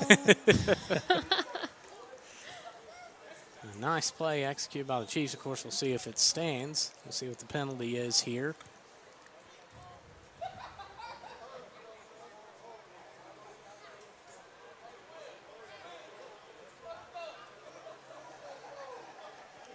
Looks like it's going against the Crusaders. Nope, I stand corrected. It's against the Chiefs. So that play will be wiped off, and that will be a third and about 7 or 8 there for the Chiefs here with 13:34 to go in the quarter, leading the Crusaders 22-6. Once again, I think we're in 4-down territory. Yes, and yes, I think, and the Chiefs will probably try to do what they can to run that clock down. As they're coming out, and Khalid Ali is in the backfield with Antonio Davis at quarterback, and they're going trips left, and that is number 5. That is Derek Shearer into the game on the left side, and Davis under a little bit of pressure, rolls out, throws it deep, and nearly intercepted. Almost picked off. Good defense on the Crusaders' part. And Cliff Wheeler nearly picks it off there. Davis now with 3 other than that one that was wiped off by penalty, 3 straight incompletions. And this will be a 4th down. So, Rick, if the Crusaders defense can hold up here, we might have a ball game. Well, they've got about 12, just under 13 minutes to play in this 4th quarter. So they've got to definitely get the stop here. They cannot allow the Chiefs any other scoring. And they'll still have an uphill battle, even if they can put the brakes on the Chiefs here and hopefully turn it around. Yes, because it's been a total of, of technically 28 yards total in 22 plays officially for the Crusaders. All right, let's see what happens here. And that's going to be a big 4th down here. Empty backfield for the Chiefs, and Davis drops back. He's looking, throws it to who else? Greg Ushery. That's going to be close. I think he's short. That looks like about a yard. Chiefs announcer was hoping that it would be a first down. They're giving it to him. First down. Whoa. Must have had a better vantage point than we did. Of course, he's down, I think, further on the field, actually. So it is a first down for the Chiefs. So Greg Ushery powers his way. Wow. The first down there, so that's... Okay, so they're saying it is the Crusaders' ball. Okay. So it was short, and it does turn over to the Crusaders. They've got a 1st and 10, and they are on the, 12, 13-yard line? We'll start about the 22, actually, here. They're going to put that, and Tyler drops back. Gonna be a looking pass. for a room. It's caught, and that's going to be about a 4-yard gain. So they got the stop. They're going to have to make some hay here because they've got 12 minutes and 19 seconds remaining in this game. And that is number 13, Deontay Coleman on the catch.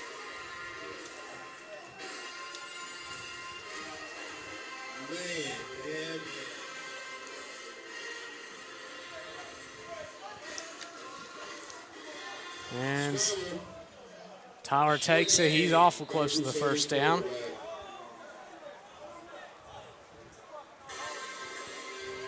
We'll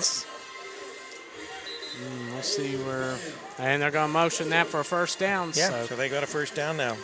So the Crusaders on the move. They're looking to get into a rhythm here. And they're working quickly.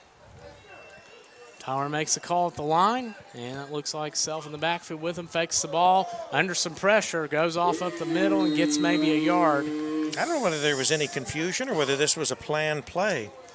It looked like he tried to hand it off on a play action, but the back was unaware that would be the call, and they're rushing right back to the line here, going shotgun twins, Tyler, and looks like can't quite see the number. It's 0 in the backfield, and Tyler throws across the middle. It's caught by Coleman, and he gets to the 50-yard line. Yep, right at midfield. So that's a 16-yard gain there. Crusaders are hurrying up to the line. They're not taking any time between plays. And that's Coleman's second catch of the night and the second on this drive, and he has 21 yards on the night receiving. So Deontay Coleman with a couple big plays to give the Crusaders their second first down of this drive. And I hate to say that's probably as many first downs as they've had all night. What do we got here? Okay, ball's at the midfield mark, 50-yard line. It is a first down. The Crusaders still, and it's a little early to this point, but they still do have all 3 timeouts remaining. And that's in their favor. So they've got 3 timeouts. If they can put some points on the board here, then you might see an onside kick. You might see something like that. Try to get the ball back. And shotgun or pistol formation now. Brandon Thomas, Cliff Wheeler, Troy Summers, and Deontay Coleman at wideout. Sean Tyler at quarterback, and it's handed off to the. Ooh, that's Juan Self gets maybe a yard there. That's his 8th carry of the night. And if you wonder why they're running the ball, they still have to run it occasionally so that their passes are not going to be just feasted on.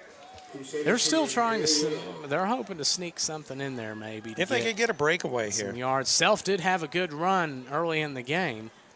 As Tyler drops back, looking for an open man. It's Coleman, another drop for the Crusaders, and that is something that has not been in their favor tonight. No, they've dropped several.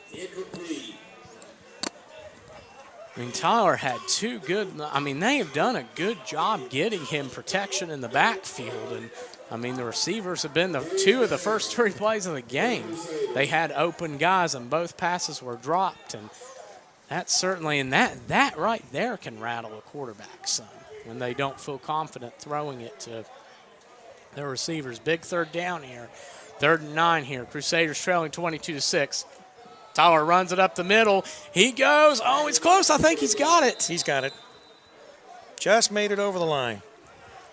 So a 10-yard gain for the big quarterback, and he's going to move. The chains move again for the Crusaders, who are now in Chiefs territory here.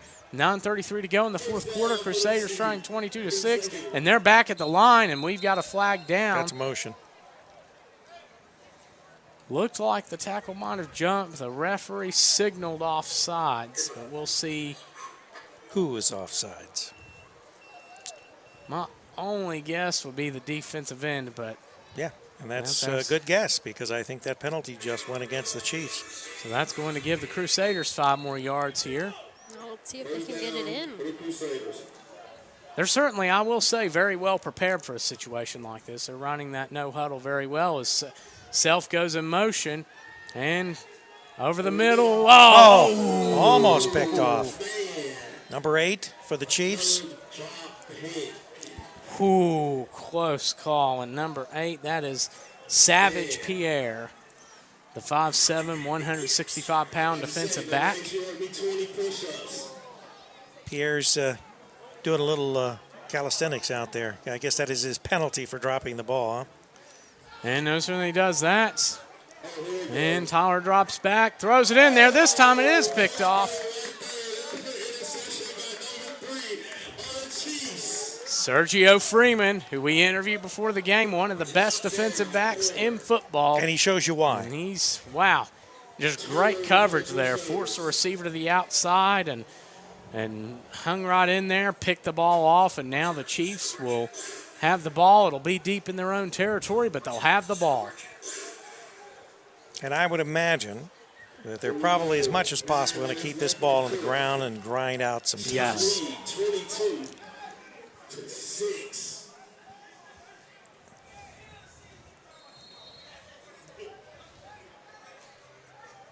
And here come the Chiefs. They huddle up, and 9 minutes to go exactly here in the 4th quarter. 22-6. Chiefs leading over the Crusaders. And the Chiefs have, I mean, in many ways have dominated this game, but credit to the Crusaders. I mean, they have prevented the Chiefs from blowing this one out of the, from putting the kill shot in, as they're going to start on their own 1. As that's Davis in the backfield with, that is number, looks like 29. So I think we got a timeout here. So the Chiefs take a timeout. 9 minutes remaining in this game, 22-6. The Chiefs leading the Marion County Crusaders. The Eisen family McDonald's have been family owned and operated since 1994. Whether you're looking for part-time work or you're looking to start a career, the Eisen family is hiring. The Eisen family McDonald's not only work around your schedule, they offer world-class training, high school completion courses, college tuition, gym memberships, paid time off, and more. You'll want to look them up on Facebook at Eisen Fam or apply online at eisenfamilymcd.com. That's eisenfamilymcd.com. They're hiring. Give them a call. And here come the Chiefs now. They talked it over, and we'll see what they come out with. That is, see, they're going. Oh, we lost power. Okay. Oh. Definitely interesting. It is exactly 10 o'clock right now, and these lights are scheduled to turn off. And now, for the people that are listening now to our broadcast, because we have not lost power in the press box, but what you're seeing, the dark picture, is because there is no light in the stadium, and we don't have infrared on our cameras. So at this point, right now, it's 10 o'clock, and right on cue, the lights have turned off. So we have 9 minutes remaining. Even though it is now 10 o'clock, we will have to see if they can get these lights clicked back on. This is not the first time that that's happened. It happened, I think, earlier in maybe a preseason game that the Chiefs played where the lights turned off at 10.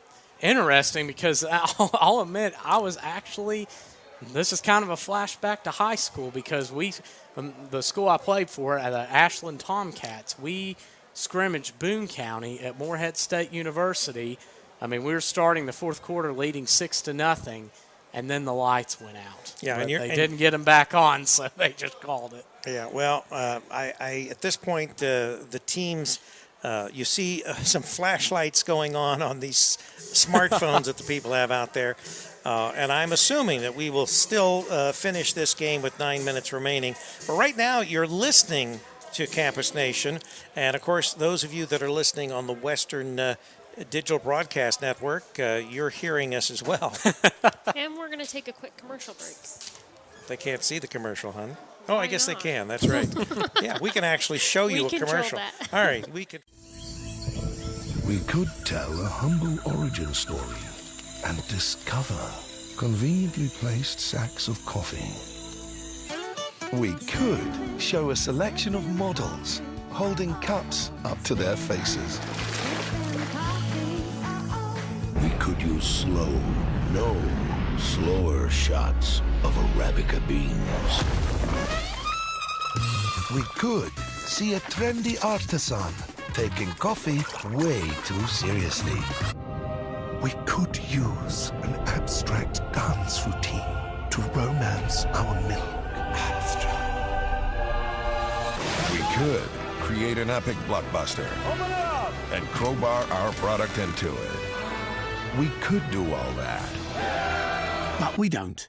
What we do is use freshly ground Arabica beans and organic milk. McCafe. Great tasting coffee. Simple. And we're back. Well, here at Walnut Hills High School in Cincinnati, Ohio, right now you are looking at pure darkness as the lights went out at the stadium. Yeah. Here and actually the scoreboard is on, so I'm going to focus on the scoreboard, and that way at least if someone tunes in, you can hear us, you can see that the scoreboard is on, you can see the score on the scoreboard, and so it's not a total loss here as far as the picture. But you talk about a surprise. At 10 o'clock on the dot, with 9 minutes remaining in this ball game, we had not a power failure, which we thought initially. Like the Super Bowl. That's right. But we actually had the lights automatically turn off. They're set to turn off at 10 o'clock here at Walnut Hills High School. It's like that Niners game they had. That's right, yeah. Yeah. Don't forget to come to the concession stand. Don't bite your favorite barbecue. You can still see the smoke coming off the grill. That announcer gets me every game. All right. Well, at least when they got the concession. So both teams, and I'm sure especially the Crusaders, as they've stepped it up this half, certainly want to try to finish this game out. Yeah, you don't travel all the way from Indianapolis and then in Indianapolis area. You went, 9 minutes is still some time, and they're only down 22-6. Granted, the Chiefs have been well in command most of this contest, but at this point, I think these last 9 minutes would be important if they can play them. Yes, and I mean that's going to be things like this. I mean, well, that was a good point, him bringing up that Super Bowl, because I mean this can change things. I mean the fire. I mean the Chiefs. I mean the fire wears down. I mean it changes. There's a lot. So I don't know. Some people are actually leaving, but I can't tell whether. It's kind of hard to see what's going on. Well, yeah, and it does make it difficult when the lights are out for people to actually traverse down the stadium steps from their seats. But some people, I guess, they've said, with 9 minutes going, I'm going to head to the car. So, cell phone lights all over the field here in Cincinnati. We've not had any indication at this point whether or not this game will continue. Obviously, we've got light in the press box. We've turned those lights on. We also have the scoreboard that is still lit. The power is not off everywhere. Obviously, the school is lit. Mm-hmm. The press box still has power, so we're continuing our broadcast. But with the lights out on the field, there isn't any possible way for them to continue play. And some fans have not left the stands. They're just sitting there calmly waiting for. Maybe they're on their cell phones. They might be checking their Facebook pages or whatever, or their Instagram, seeing they if could be checking our feed. That's true. Yeah. Well, I guess here looking through some numbers here, Antonio Davis, I have him at 11 of 21, 241 yards and 2 touchdowns. Darien Nelson, 15 carries for 80 yards to go along with 3 receptions for 37 yards. And Khalid Ali, the wide receiver, with 4 receptions for 90. And then Greg Ushery with 3 receptions for 107 and 2 touchdowns for the Chiefs. And Deontay Riley with 2 for 28. For the Crusaders, they haven't had on the offensive end, Sean Tyler is 4 of 16 for 32 yards, and Jawan Self with 8 rushes for 18 yards. And, he's had, other than an 18-yard run in the second quarter, they pretty much kept him in check. And, of course, Sean Tyler, though, with 5 rushes for 30 yards for the Crusaders. So, on the receiving end, Deontay Coleman came through on that last drive, 2 for 21, and Troy Summers has 2 for 11. So definitely a tough night for the Crusaders offensively. And as we're getting ready to, hopefully we'll see what happens with the lights and see if this gets back on. And like Rick was mentioning, I know that would not be fun to travel 2 hours. And then, hey, well, we're going to call the game due to lighting when the Crusaders have certainly put together a much better game this half. So, we're keeping it on the scoreboard, just the focus right now. And the game, as far as, to my knowledge, I'm sure Commissioner Slash is here, so I'm anticipating he will be fighting to get that game back up and on the air. So, it will get the game back up and going. So, it will be an interesting round here. But, if you're watching, it's certainly been, it's definitely been an interesting, hard-hitting game from both sides. Yes. So well we want to thank you for sticking with us with our broadcast. I can see there's still a lot of viewers, even though the lights are out and you're pretty much just staring at the scoreboard. 5 minutes. Okay, so they just announced 5 minutes here. Looks like they're going to 5 more minutes are going to get this back up and running, hopefully. I'm assuming they have somebody that's in trying to fix the lights right now and everything. So hopefully this will get it to where it's fixed back up and we get to finish this football game out. It's an interesting scenario because the Crusaders had their best drive of the night, but it was picked off by their pass was picked off by Sergio Freeman, and then the Chiefs were ready to start with possession on their own 1-yard line before the lights went out here. So we're getting ready to start this back up here shortly, hopefully, and we'll keep you in tune on the action. And we'll stay in the mix. And stay in the mix with us. And, of course, we're at Walnut Hills High School, a dark Walnut Hills High School right now, home of the Eagles. Right now, home. They have a very beautiful facility here. Mm-hmm. They do, yeah. I like the turf. I like the stadium. It's a long way up and down to the press boxes. I just made a trip to the little boys' room. And the lights are on in the little boys' room. That's good. Yes, and the facilities are amazing on the inside.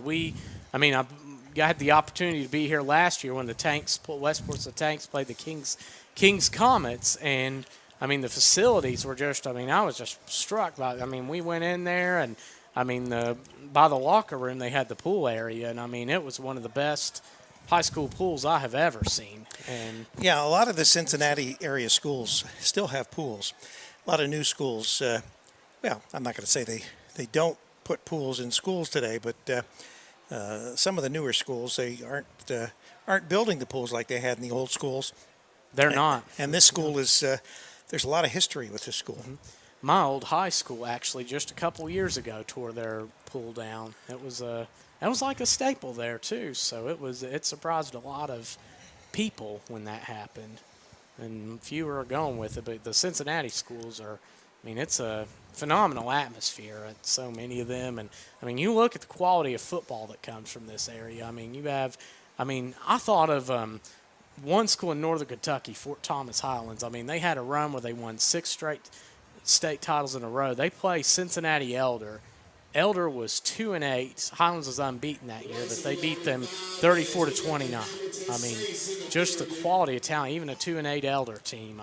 Right. You've got Moeller, you've got Elder, got a lot of great, a lot of them Catholic schools. St. X. Yeah, and you get great basketball as well, both in northern Kentucky as well as here in the Cincinnati area. And let's go to a commercial. All right, we'll do that.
Here at Walnut Hills High School, and getting ready to, they're getting the breakers back on, and we'll have some action for you here shortly. And the Chiefs, once it starts back, the Chiefs will start with the ball 1st and 10 on their own 1-yard line, leading 22-6 with a chance to potentially put this game away. Of course, the Crusaders will be gunning for a safety or some kind of turnover for the Chiefs in their own territory that will set them up for a quick score. So we're excited to get things back going here shortly and get some football underway. Still got almost a quarter to go in football, and of course 2 very good programs duking it out tonight. And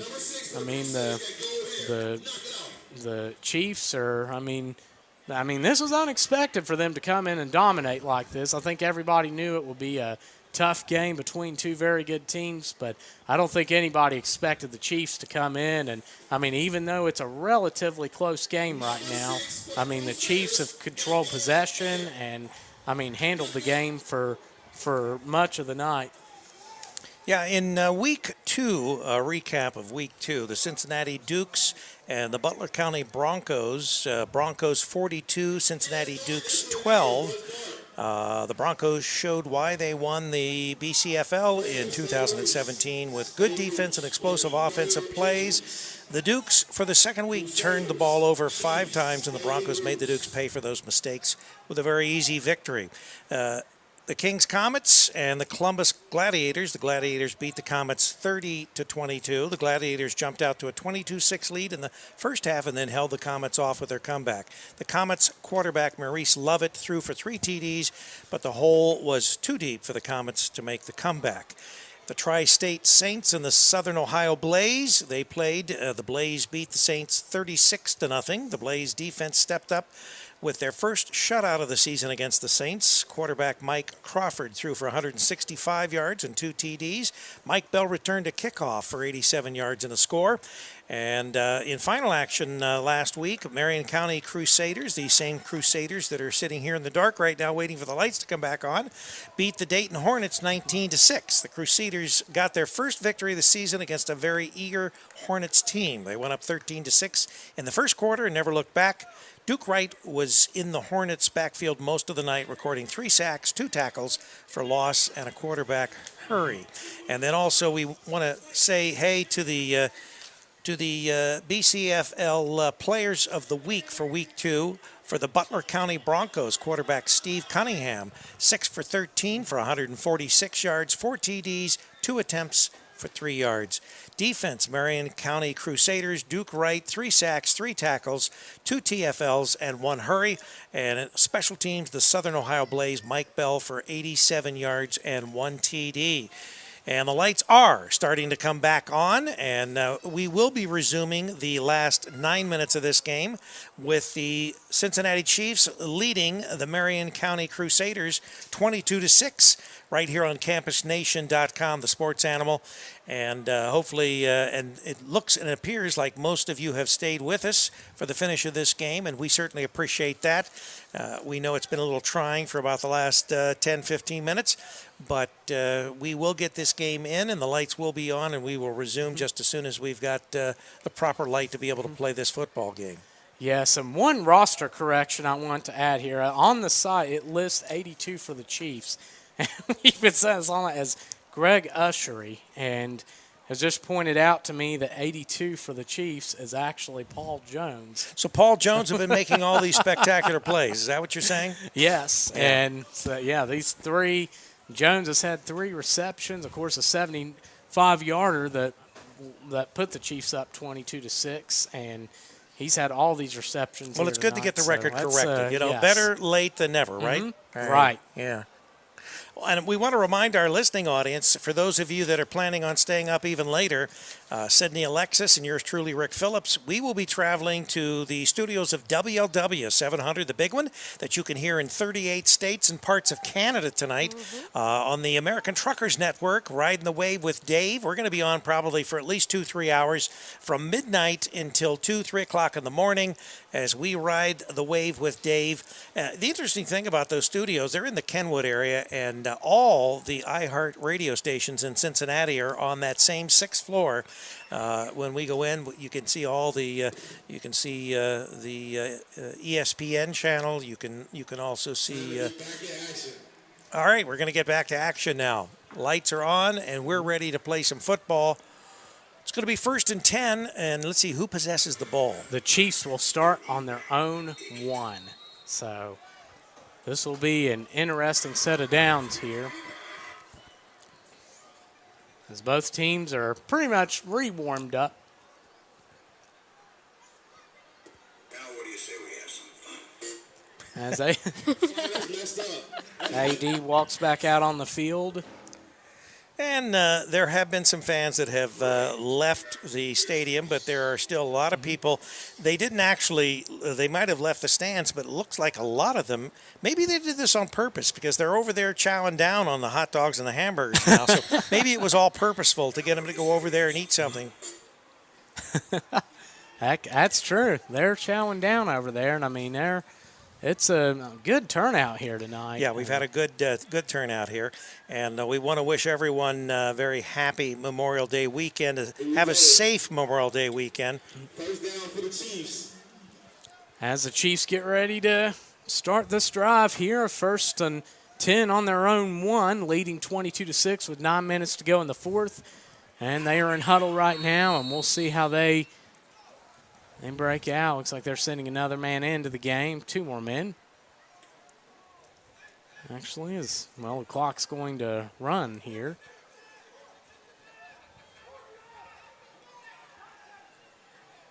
As the Chiefs back up to the 1-yard line. Crusaders gunning for a big stop here. And here we go. The Chiefs are going. They're going to their shotgun trips formation. Nelson in the backfield with Davis. That is Riley isolated on the left. Looks like Williams and maybe Anderson. Oh, we got to movement. Oh. So we got a delay of game. Is that it? More delay of game? I'm not sure.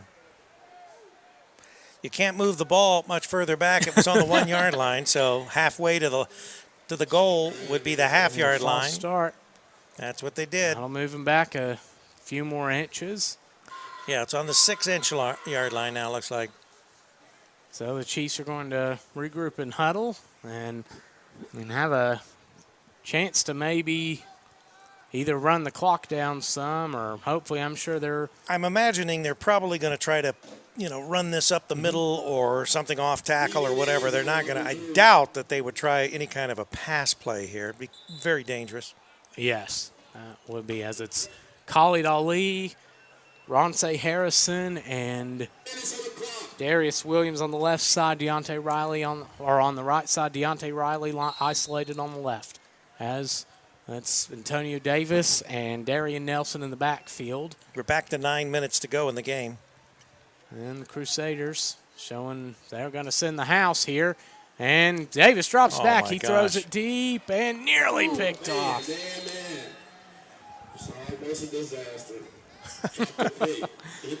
So just when we thought AD would not try anything fancy with a pass, that's what he did. I guess this is why we're not playing. I guess. Well, I mean, you're risking a safety, but I guess right now at this point, even if you gave up a safety, but then you'd have to kick the ball off again. So back to the half-yard line. So that's going to be 2nd and about 10.5 for the Chiefs. And even though it didn't turn out bad for them, at least that they might have held the Crusaders off a little bit. Maybe they won't rush so heavy this time. Yeah, that makes you think a little twice about, in that sense, with them all scrunched up against that goal line trying to pull something off, that may have been a good play. If it would have been completed, it probably would have gone for a touchdown. Now we got timeout or what?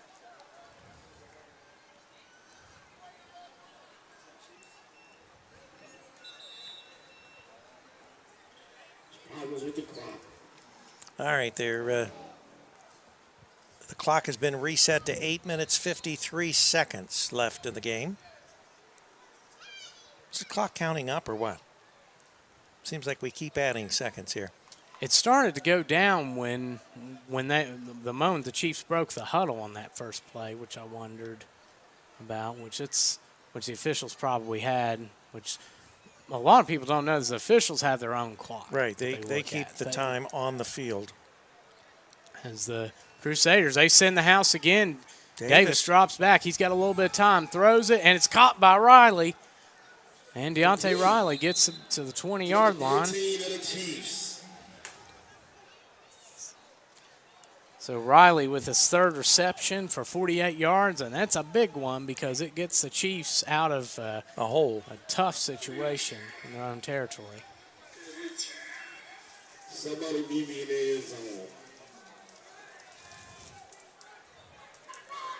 We trying to see one more touchdown. What is AD talking about here?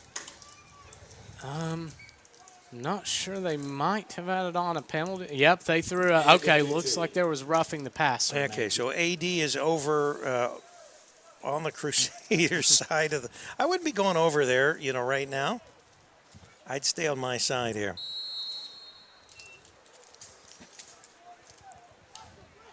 And that clock's running now, so the Chiefs are certainly have been well in control of this game as they're coming back out, and they're going to go shotgun trips right. That's on the left side. That is Derek Shearer. On the right, Paul Jones, Darius Williams, and Khalid Ali. And low snap, handed off to Nelson up the middle. He's got some room to the 40, gone. Cuts back 35, close, or 45, close to the 50-yard line there. Yeah, looks like about the 48-yard line there. So a 13-yard game for Darius Nelson, which puts him at 93 yards rushing on the night on his 16th carry. So Nelson with about 130 yards total rushing and receiving tonight. As the Chiefs get another first down. And at least going to the fourth quarter, I mean, we're showing them with offense about 200, and so they're up to over 300 yards now as they come out in shotgun, going twins wideouts this time. Looks like Shearer and Ali on the left, Williams and Jones on the right. And we got some movement. Flag. 6:57 remaining, unless we put some time on the clock here. And that's going to move the Chiefs forward 5 yards, and now once again into Crusader territory in a game that's had, I think it's going to be safe to say, there's been well over 200 yards and penalties combined tonight between the two teams. Yeah, it's not been the cleanest, well-executed game that we've watched, but... As they're going shotgun twins wideouts again, that's Davis and Nelson in the backfield. 1st and 5 here, 6:30 to go in the fourth quarter. Chiefs leading 22-6. As the Crusaders are back a little bit there. 3-man front. Well, no. Well, there we go. Ball snapped. Got more penalties. Frustrating night tonight for both teams in that sense. And this is not unusual for a semi-pro game to see. I mean, I remember the championship game in 2017, 228 yards of offense for both teams combined and 251 and penalties for both teams combined. So definitely it's not unusual to see this kind of game here in football.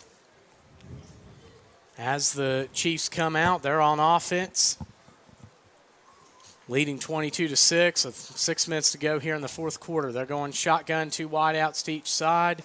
So the essentially offsetting penalties makes it 1st and 10. Again, that's Antonio Davis and Darien Nelson in the backfield. And the ball snapped. Davis drops back looking. He has Nelson. He gets it. And a good tackle there by the Crusaders. And that's big ol' 97 there. Getting back there. And 97, that is Steve McGinney. Picked up about a yard. The monster who has a sack as well. Total sack get about a 2nd and 9.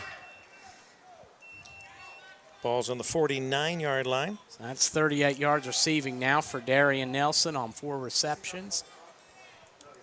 I would certainly want him on my fantasy football team.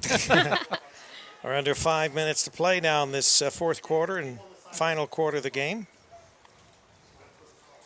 And now Davis is going under center, which they've run this little draw play out of this formation tonight. As we're under 5 minutes in the game. And might be an offside snaps bobbled. Yeah, and it looks like the Crusaders got the ball. Antonio backs out. He doesn't have the ball. There is a flag. Looked like the defensive tackle for the Crusaders jumped off sides. That will be a bad penalty because it obviously will nullify this change of possession. Officials are discussing it.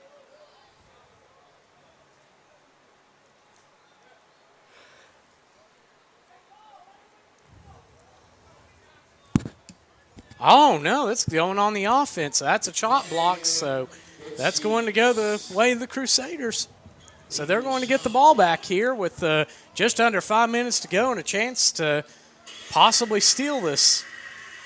Assuming, they'd have to convert twice and get both 2-point conversions. It's a long shot, but it certainly puts them in a position to come through here as their offense takes the field. So why does AD have a ball in his hand and there's another ball in the field? All right, so the Crusaders coming up to the 49-yard line of the Chiefs. And here we go, shotgun, 2 wideouts to each side, back left. And the ball snapped. Tyler's dropping back. He's looking, lasers across the middle for Thomas and then complete. Sean Tyler, 4 of 17 on the night. Yep, not anything to write home about this evening. But part of it can be this Chiefs defense that has really blanketed their receivers. They've done a great job getting that secondary in coverage. And, of course, you have two Defensive Player of the Year players out there for the Chiefs. Of course, an Ellery and Sergio Freeman, who's had an interception tonight, as they come out. Now they're going empty backfield for the first time tonight. And ball snap. Tyler looking across the middle. And he just threw that into the ground. And his line has done a good job getting him protection in the backfield. Yeah, I don't think that it's been for lack of protection from his offensive line. And now a 3rd and 10 for the Crusaders. And he got into a decent rhythm on the last drive, and everybody has one of those nights. Even in the championship game last year, League Co-MVP Tanner Day, even though the Crusaders won, Tanner Day threw 5 interceptions, so it happens to the best of them as the Crusaders line back up, and they're going 3 wideouts right, 2 left here in the fourth quarter. 4:30 to go, and a big 3rd and 10 here. And Tyler drops back. He's looking for an open man. No one open. He's going to run up the middle, jukes the defender, and I don't think he's going to have enough, but, he's awful close. Looks like he's a yard shy. So that's 6 rushes now for 39 yards for Sean Tyler and a 4th and 1. They're all lined up. They're ready to go. Maybe a draw up the middle here. We'll see what Tyler does. Fakes the throw, looking to get open. He has the first gets down. the first down. A 2-yard gain there. Got a timeout? Oh, no, we got a first down. So the clock is rolling with 3:55 remaining in this game. Crusaders back up to the line.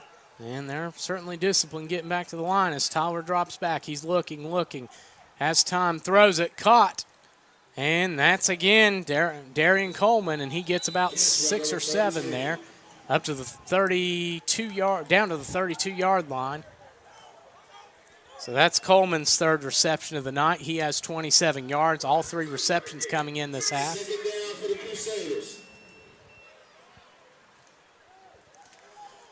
And now they're lining back up. They're going shotgun, and they're going to stick with that empty backfield. And I can't blame them since they're doing a pretty good job in pass protection. And Tyler drops back, and he's looking, thrown, and caught by Kendall Williams. He breaks through a tackle to the 20, to the 15. Jukes the defender, gets to the 10, 9, 8-yard line. Nice run. Crusaders trying to speed it up. And that is Williams' first reception. And that is our go-to guy. That is who they like to get the ball to, and that is his first reception of the night. He is an electric athlete, that is for sure, as the Crusaders they get right back to the line, and the Chiefs call a timeout. Timeout, Chiefs. 2:56 to go in the fourth quarter. The Chiefs are leading the Crusaders 22-6 here at Walnut Hills High School. Home of the Eagles. We'll take a break. Is a bag. But for Steve, this bag gives him food cred. Because now everyone knows that when they have that craving, or they're just looking for the perfect deal, well, they just need to follow Steve. Enjoy your favorites from McDonald's $1, $2, $3 menu, like any size soft drink for $1 and a 6-piece chicken McNuggets for $2.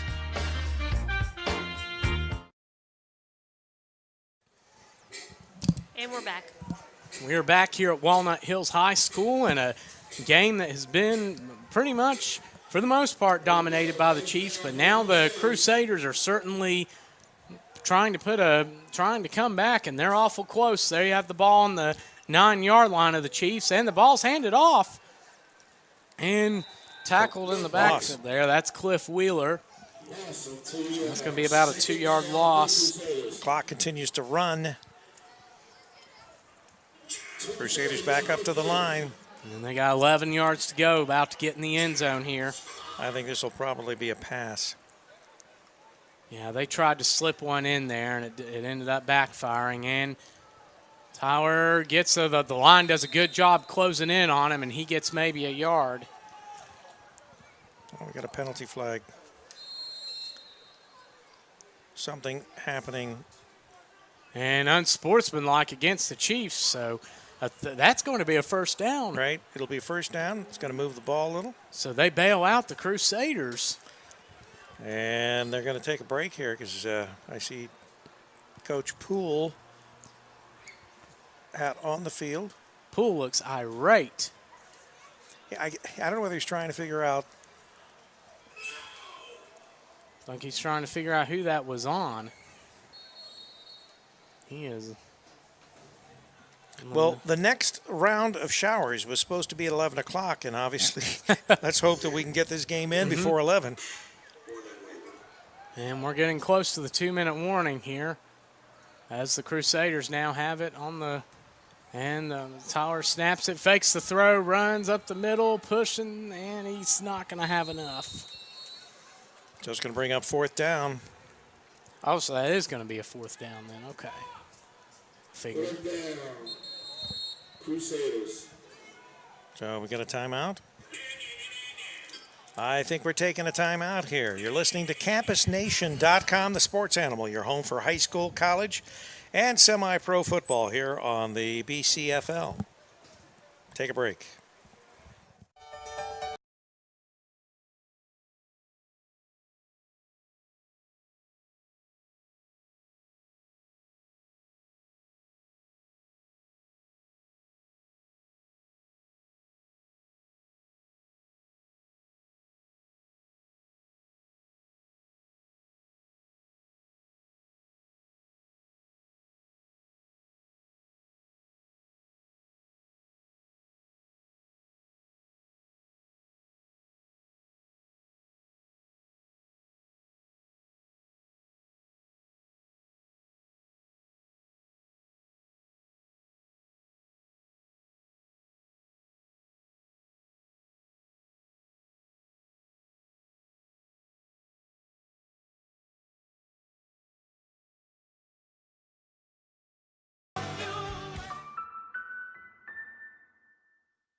And we're back.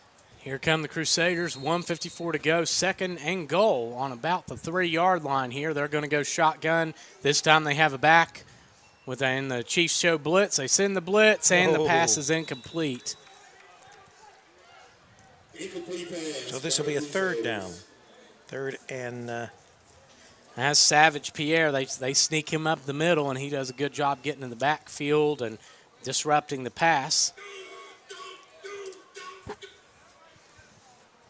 So down to 1:51 here in the fourth quarter. Chiefs are leading the Crusaders 22-6. As they come back to the line here, it's going to be third and goal now on the 3-yard line. Marion County trying to push this in and get a score here before the game and ends. Tyler drops back, throws it, incomplete. Like you say, Rick, they are a hard defense when you get down into the red zone. Yeah, the Chiefs, they stiffen their backs. So now a big fourth down here as that is checking into the game for the Chiefs. That is Antoine Hill sending out another linebacker. All right, 1:45 remaining in this ball game. Marion County, they need this They go back to the empty backfield here. 4th down. This is pretty much the game here. So Tyler drops back, throws across the middle, and incomplete. So, turnover on downs. This one is over.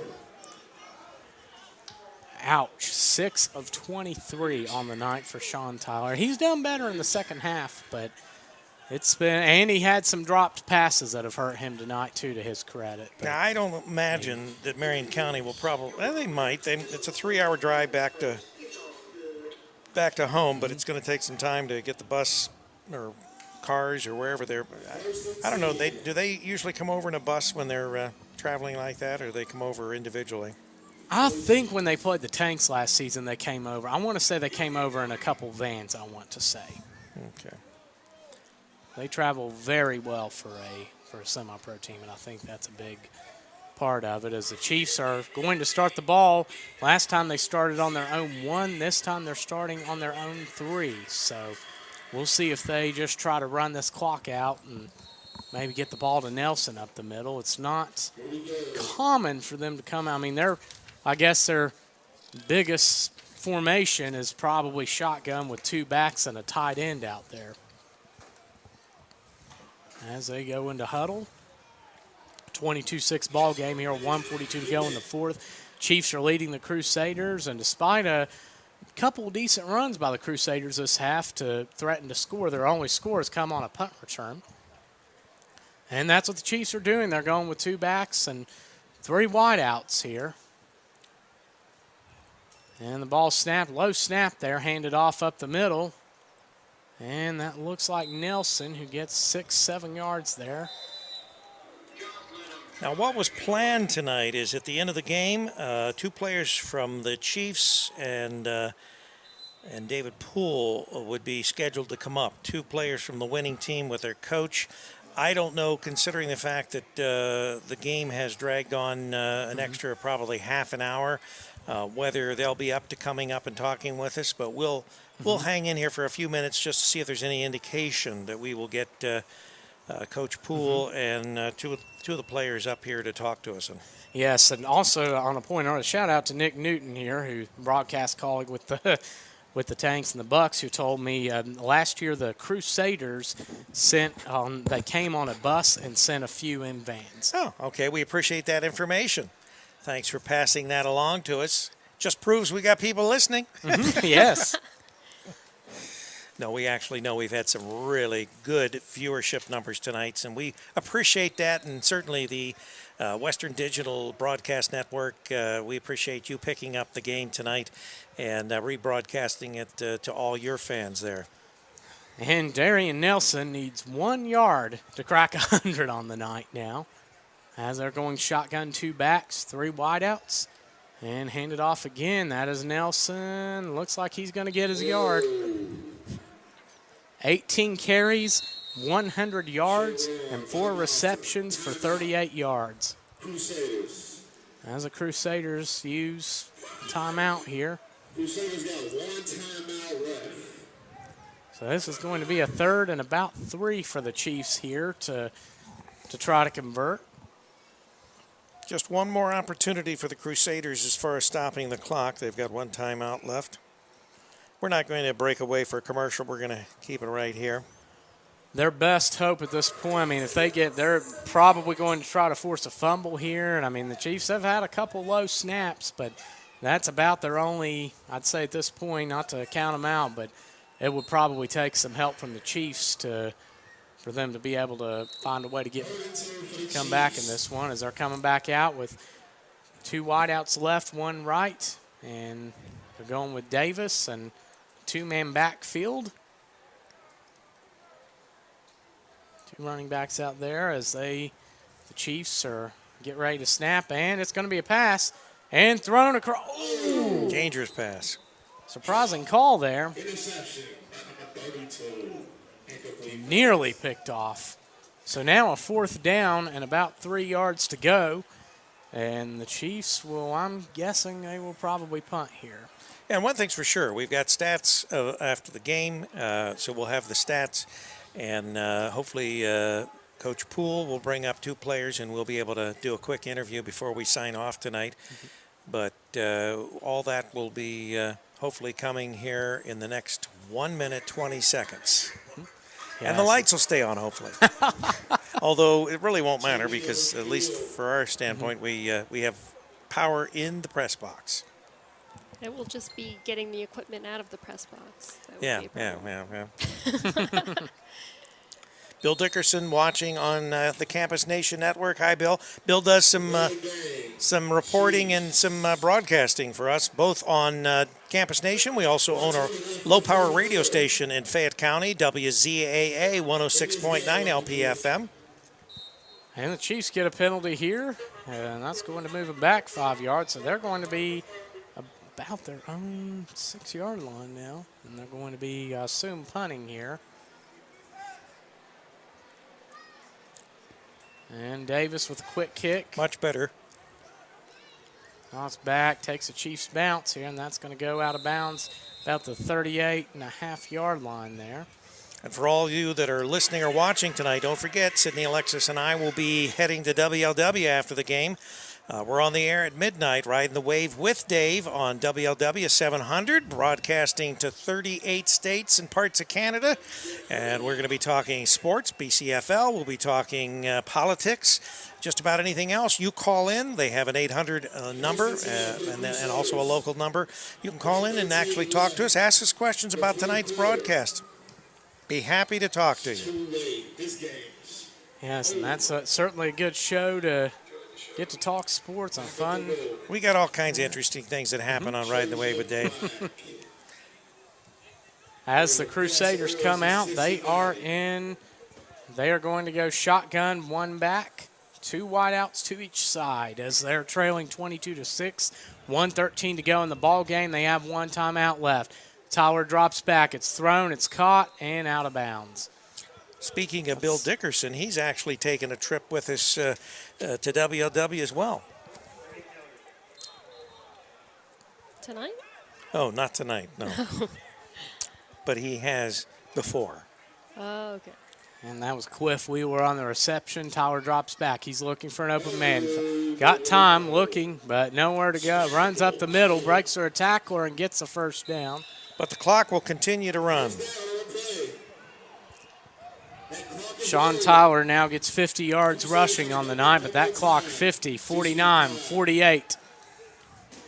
As they go shotgun, 2 wideouts to each side. The ball snapped. Tyler looking. He throws it to Williams. He's got it over the middle and about 6 yards on the play. 7. They're going to call a timeout here. 37.4 seconds remaining.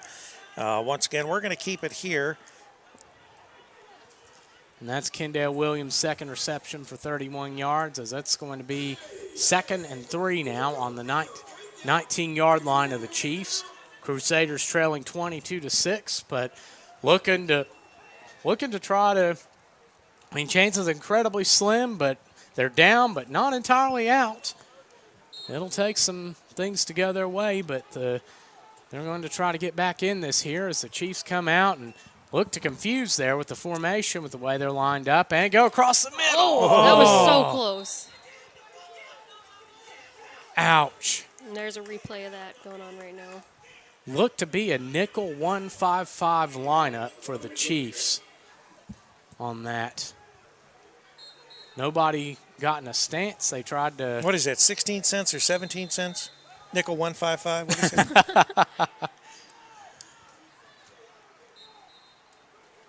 And there's 31.9 to go.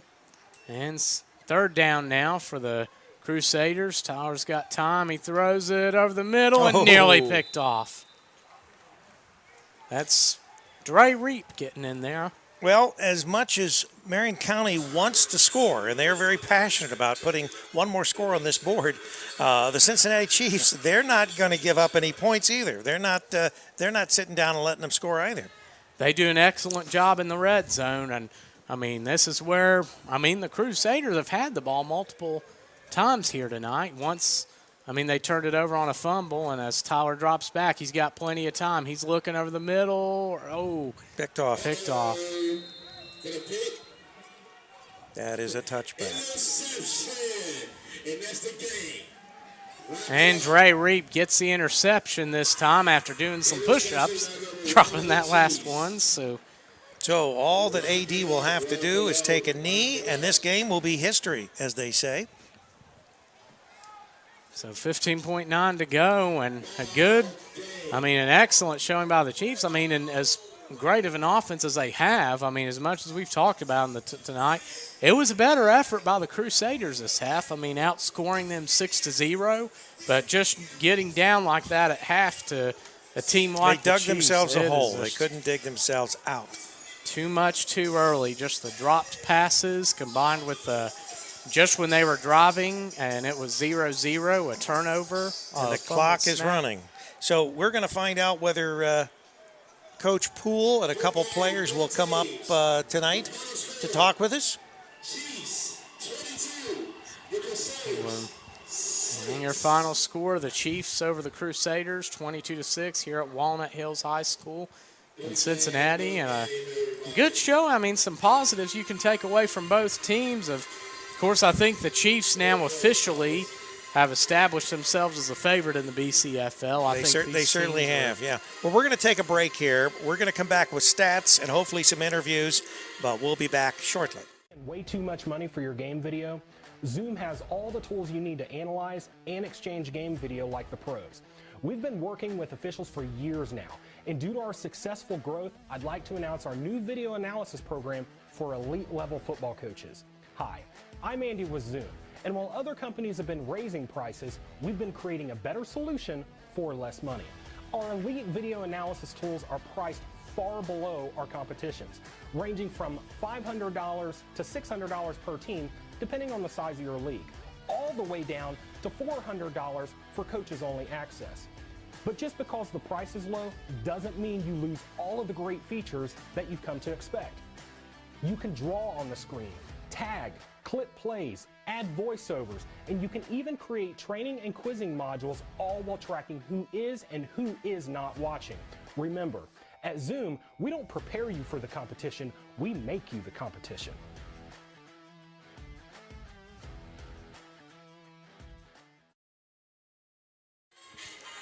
And we are back here at Walnut Hills High School in Cincinnati, Ohio, where the Cincinnati Chiefs have defeated the Marion County Crusaders 22-6. And what was a game, the Chiefs in some senses dominated, but in other senses when they had the opportunity to increase the lead even more, they were unable to do so. So, definitely a good win for the Chiefs, though, as we get the stats, and it looks like to compare, first off, the possession time. The Chiefs, 38 minutes, 23 seconds, 21 minutes, 37 seconds for the Crusaders. The penalties, the Chiefs, 17 for 137. The Crusaders, 10 for 93. The Chiefs had 104 rushing yards on 23 attempts total. The Crusaders, 60 on 19 attempts.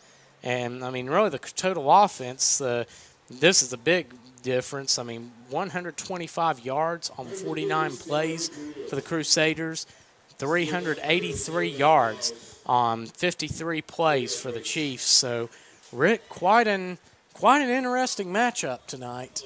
Well, I think the fans got their money's worth. We had some big numbers as far as viewership, and we want to thank Western Digital Broadcasting Network to pick up our feed tonight, and we want to wish everyone a very safe and happy holiday here this Memorial Day weekend.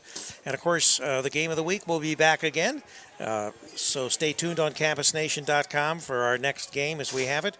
But for Sydney Alexis on our graphics and all our switching, and for Tyler Rowland, our play-by-play, this has been Rick Phillips on Campus Nation. Don't forget, tonight we'll be on WLW. We'll talk BCFL. Give us a call. Good night, everyone. Good night.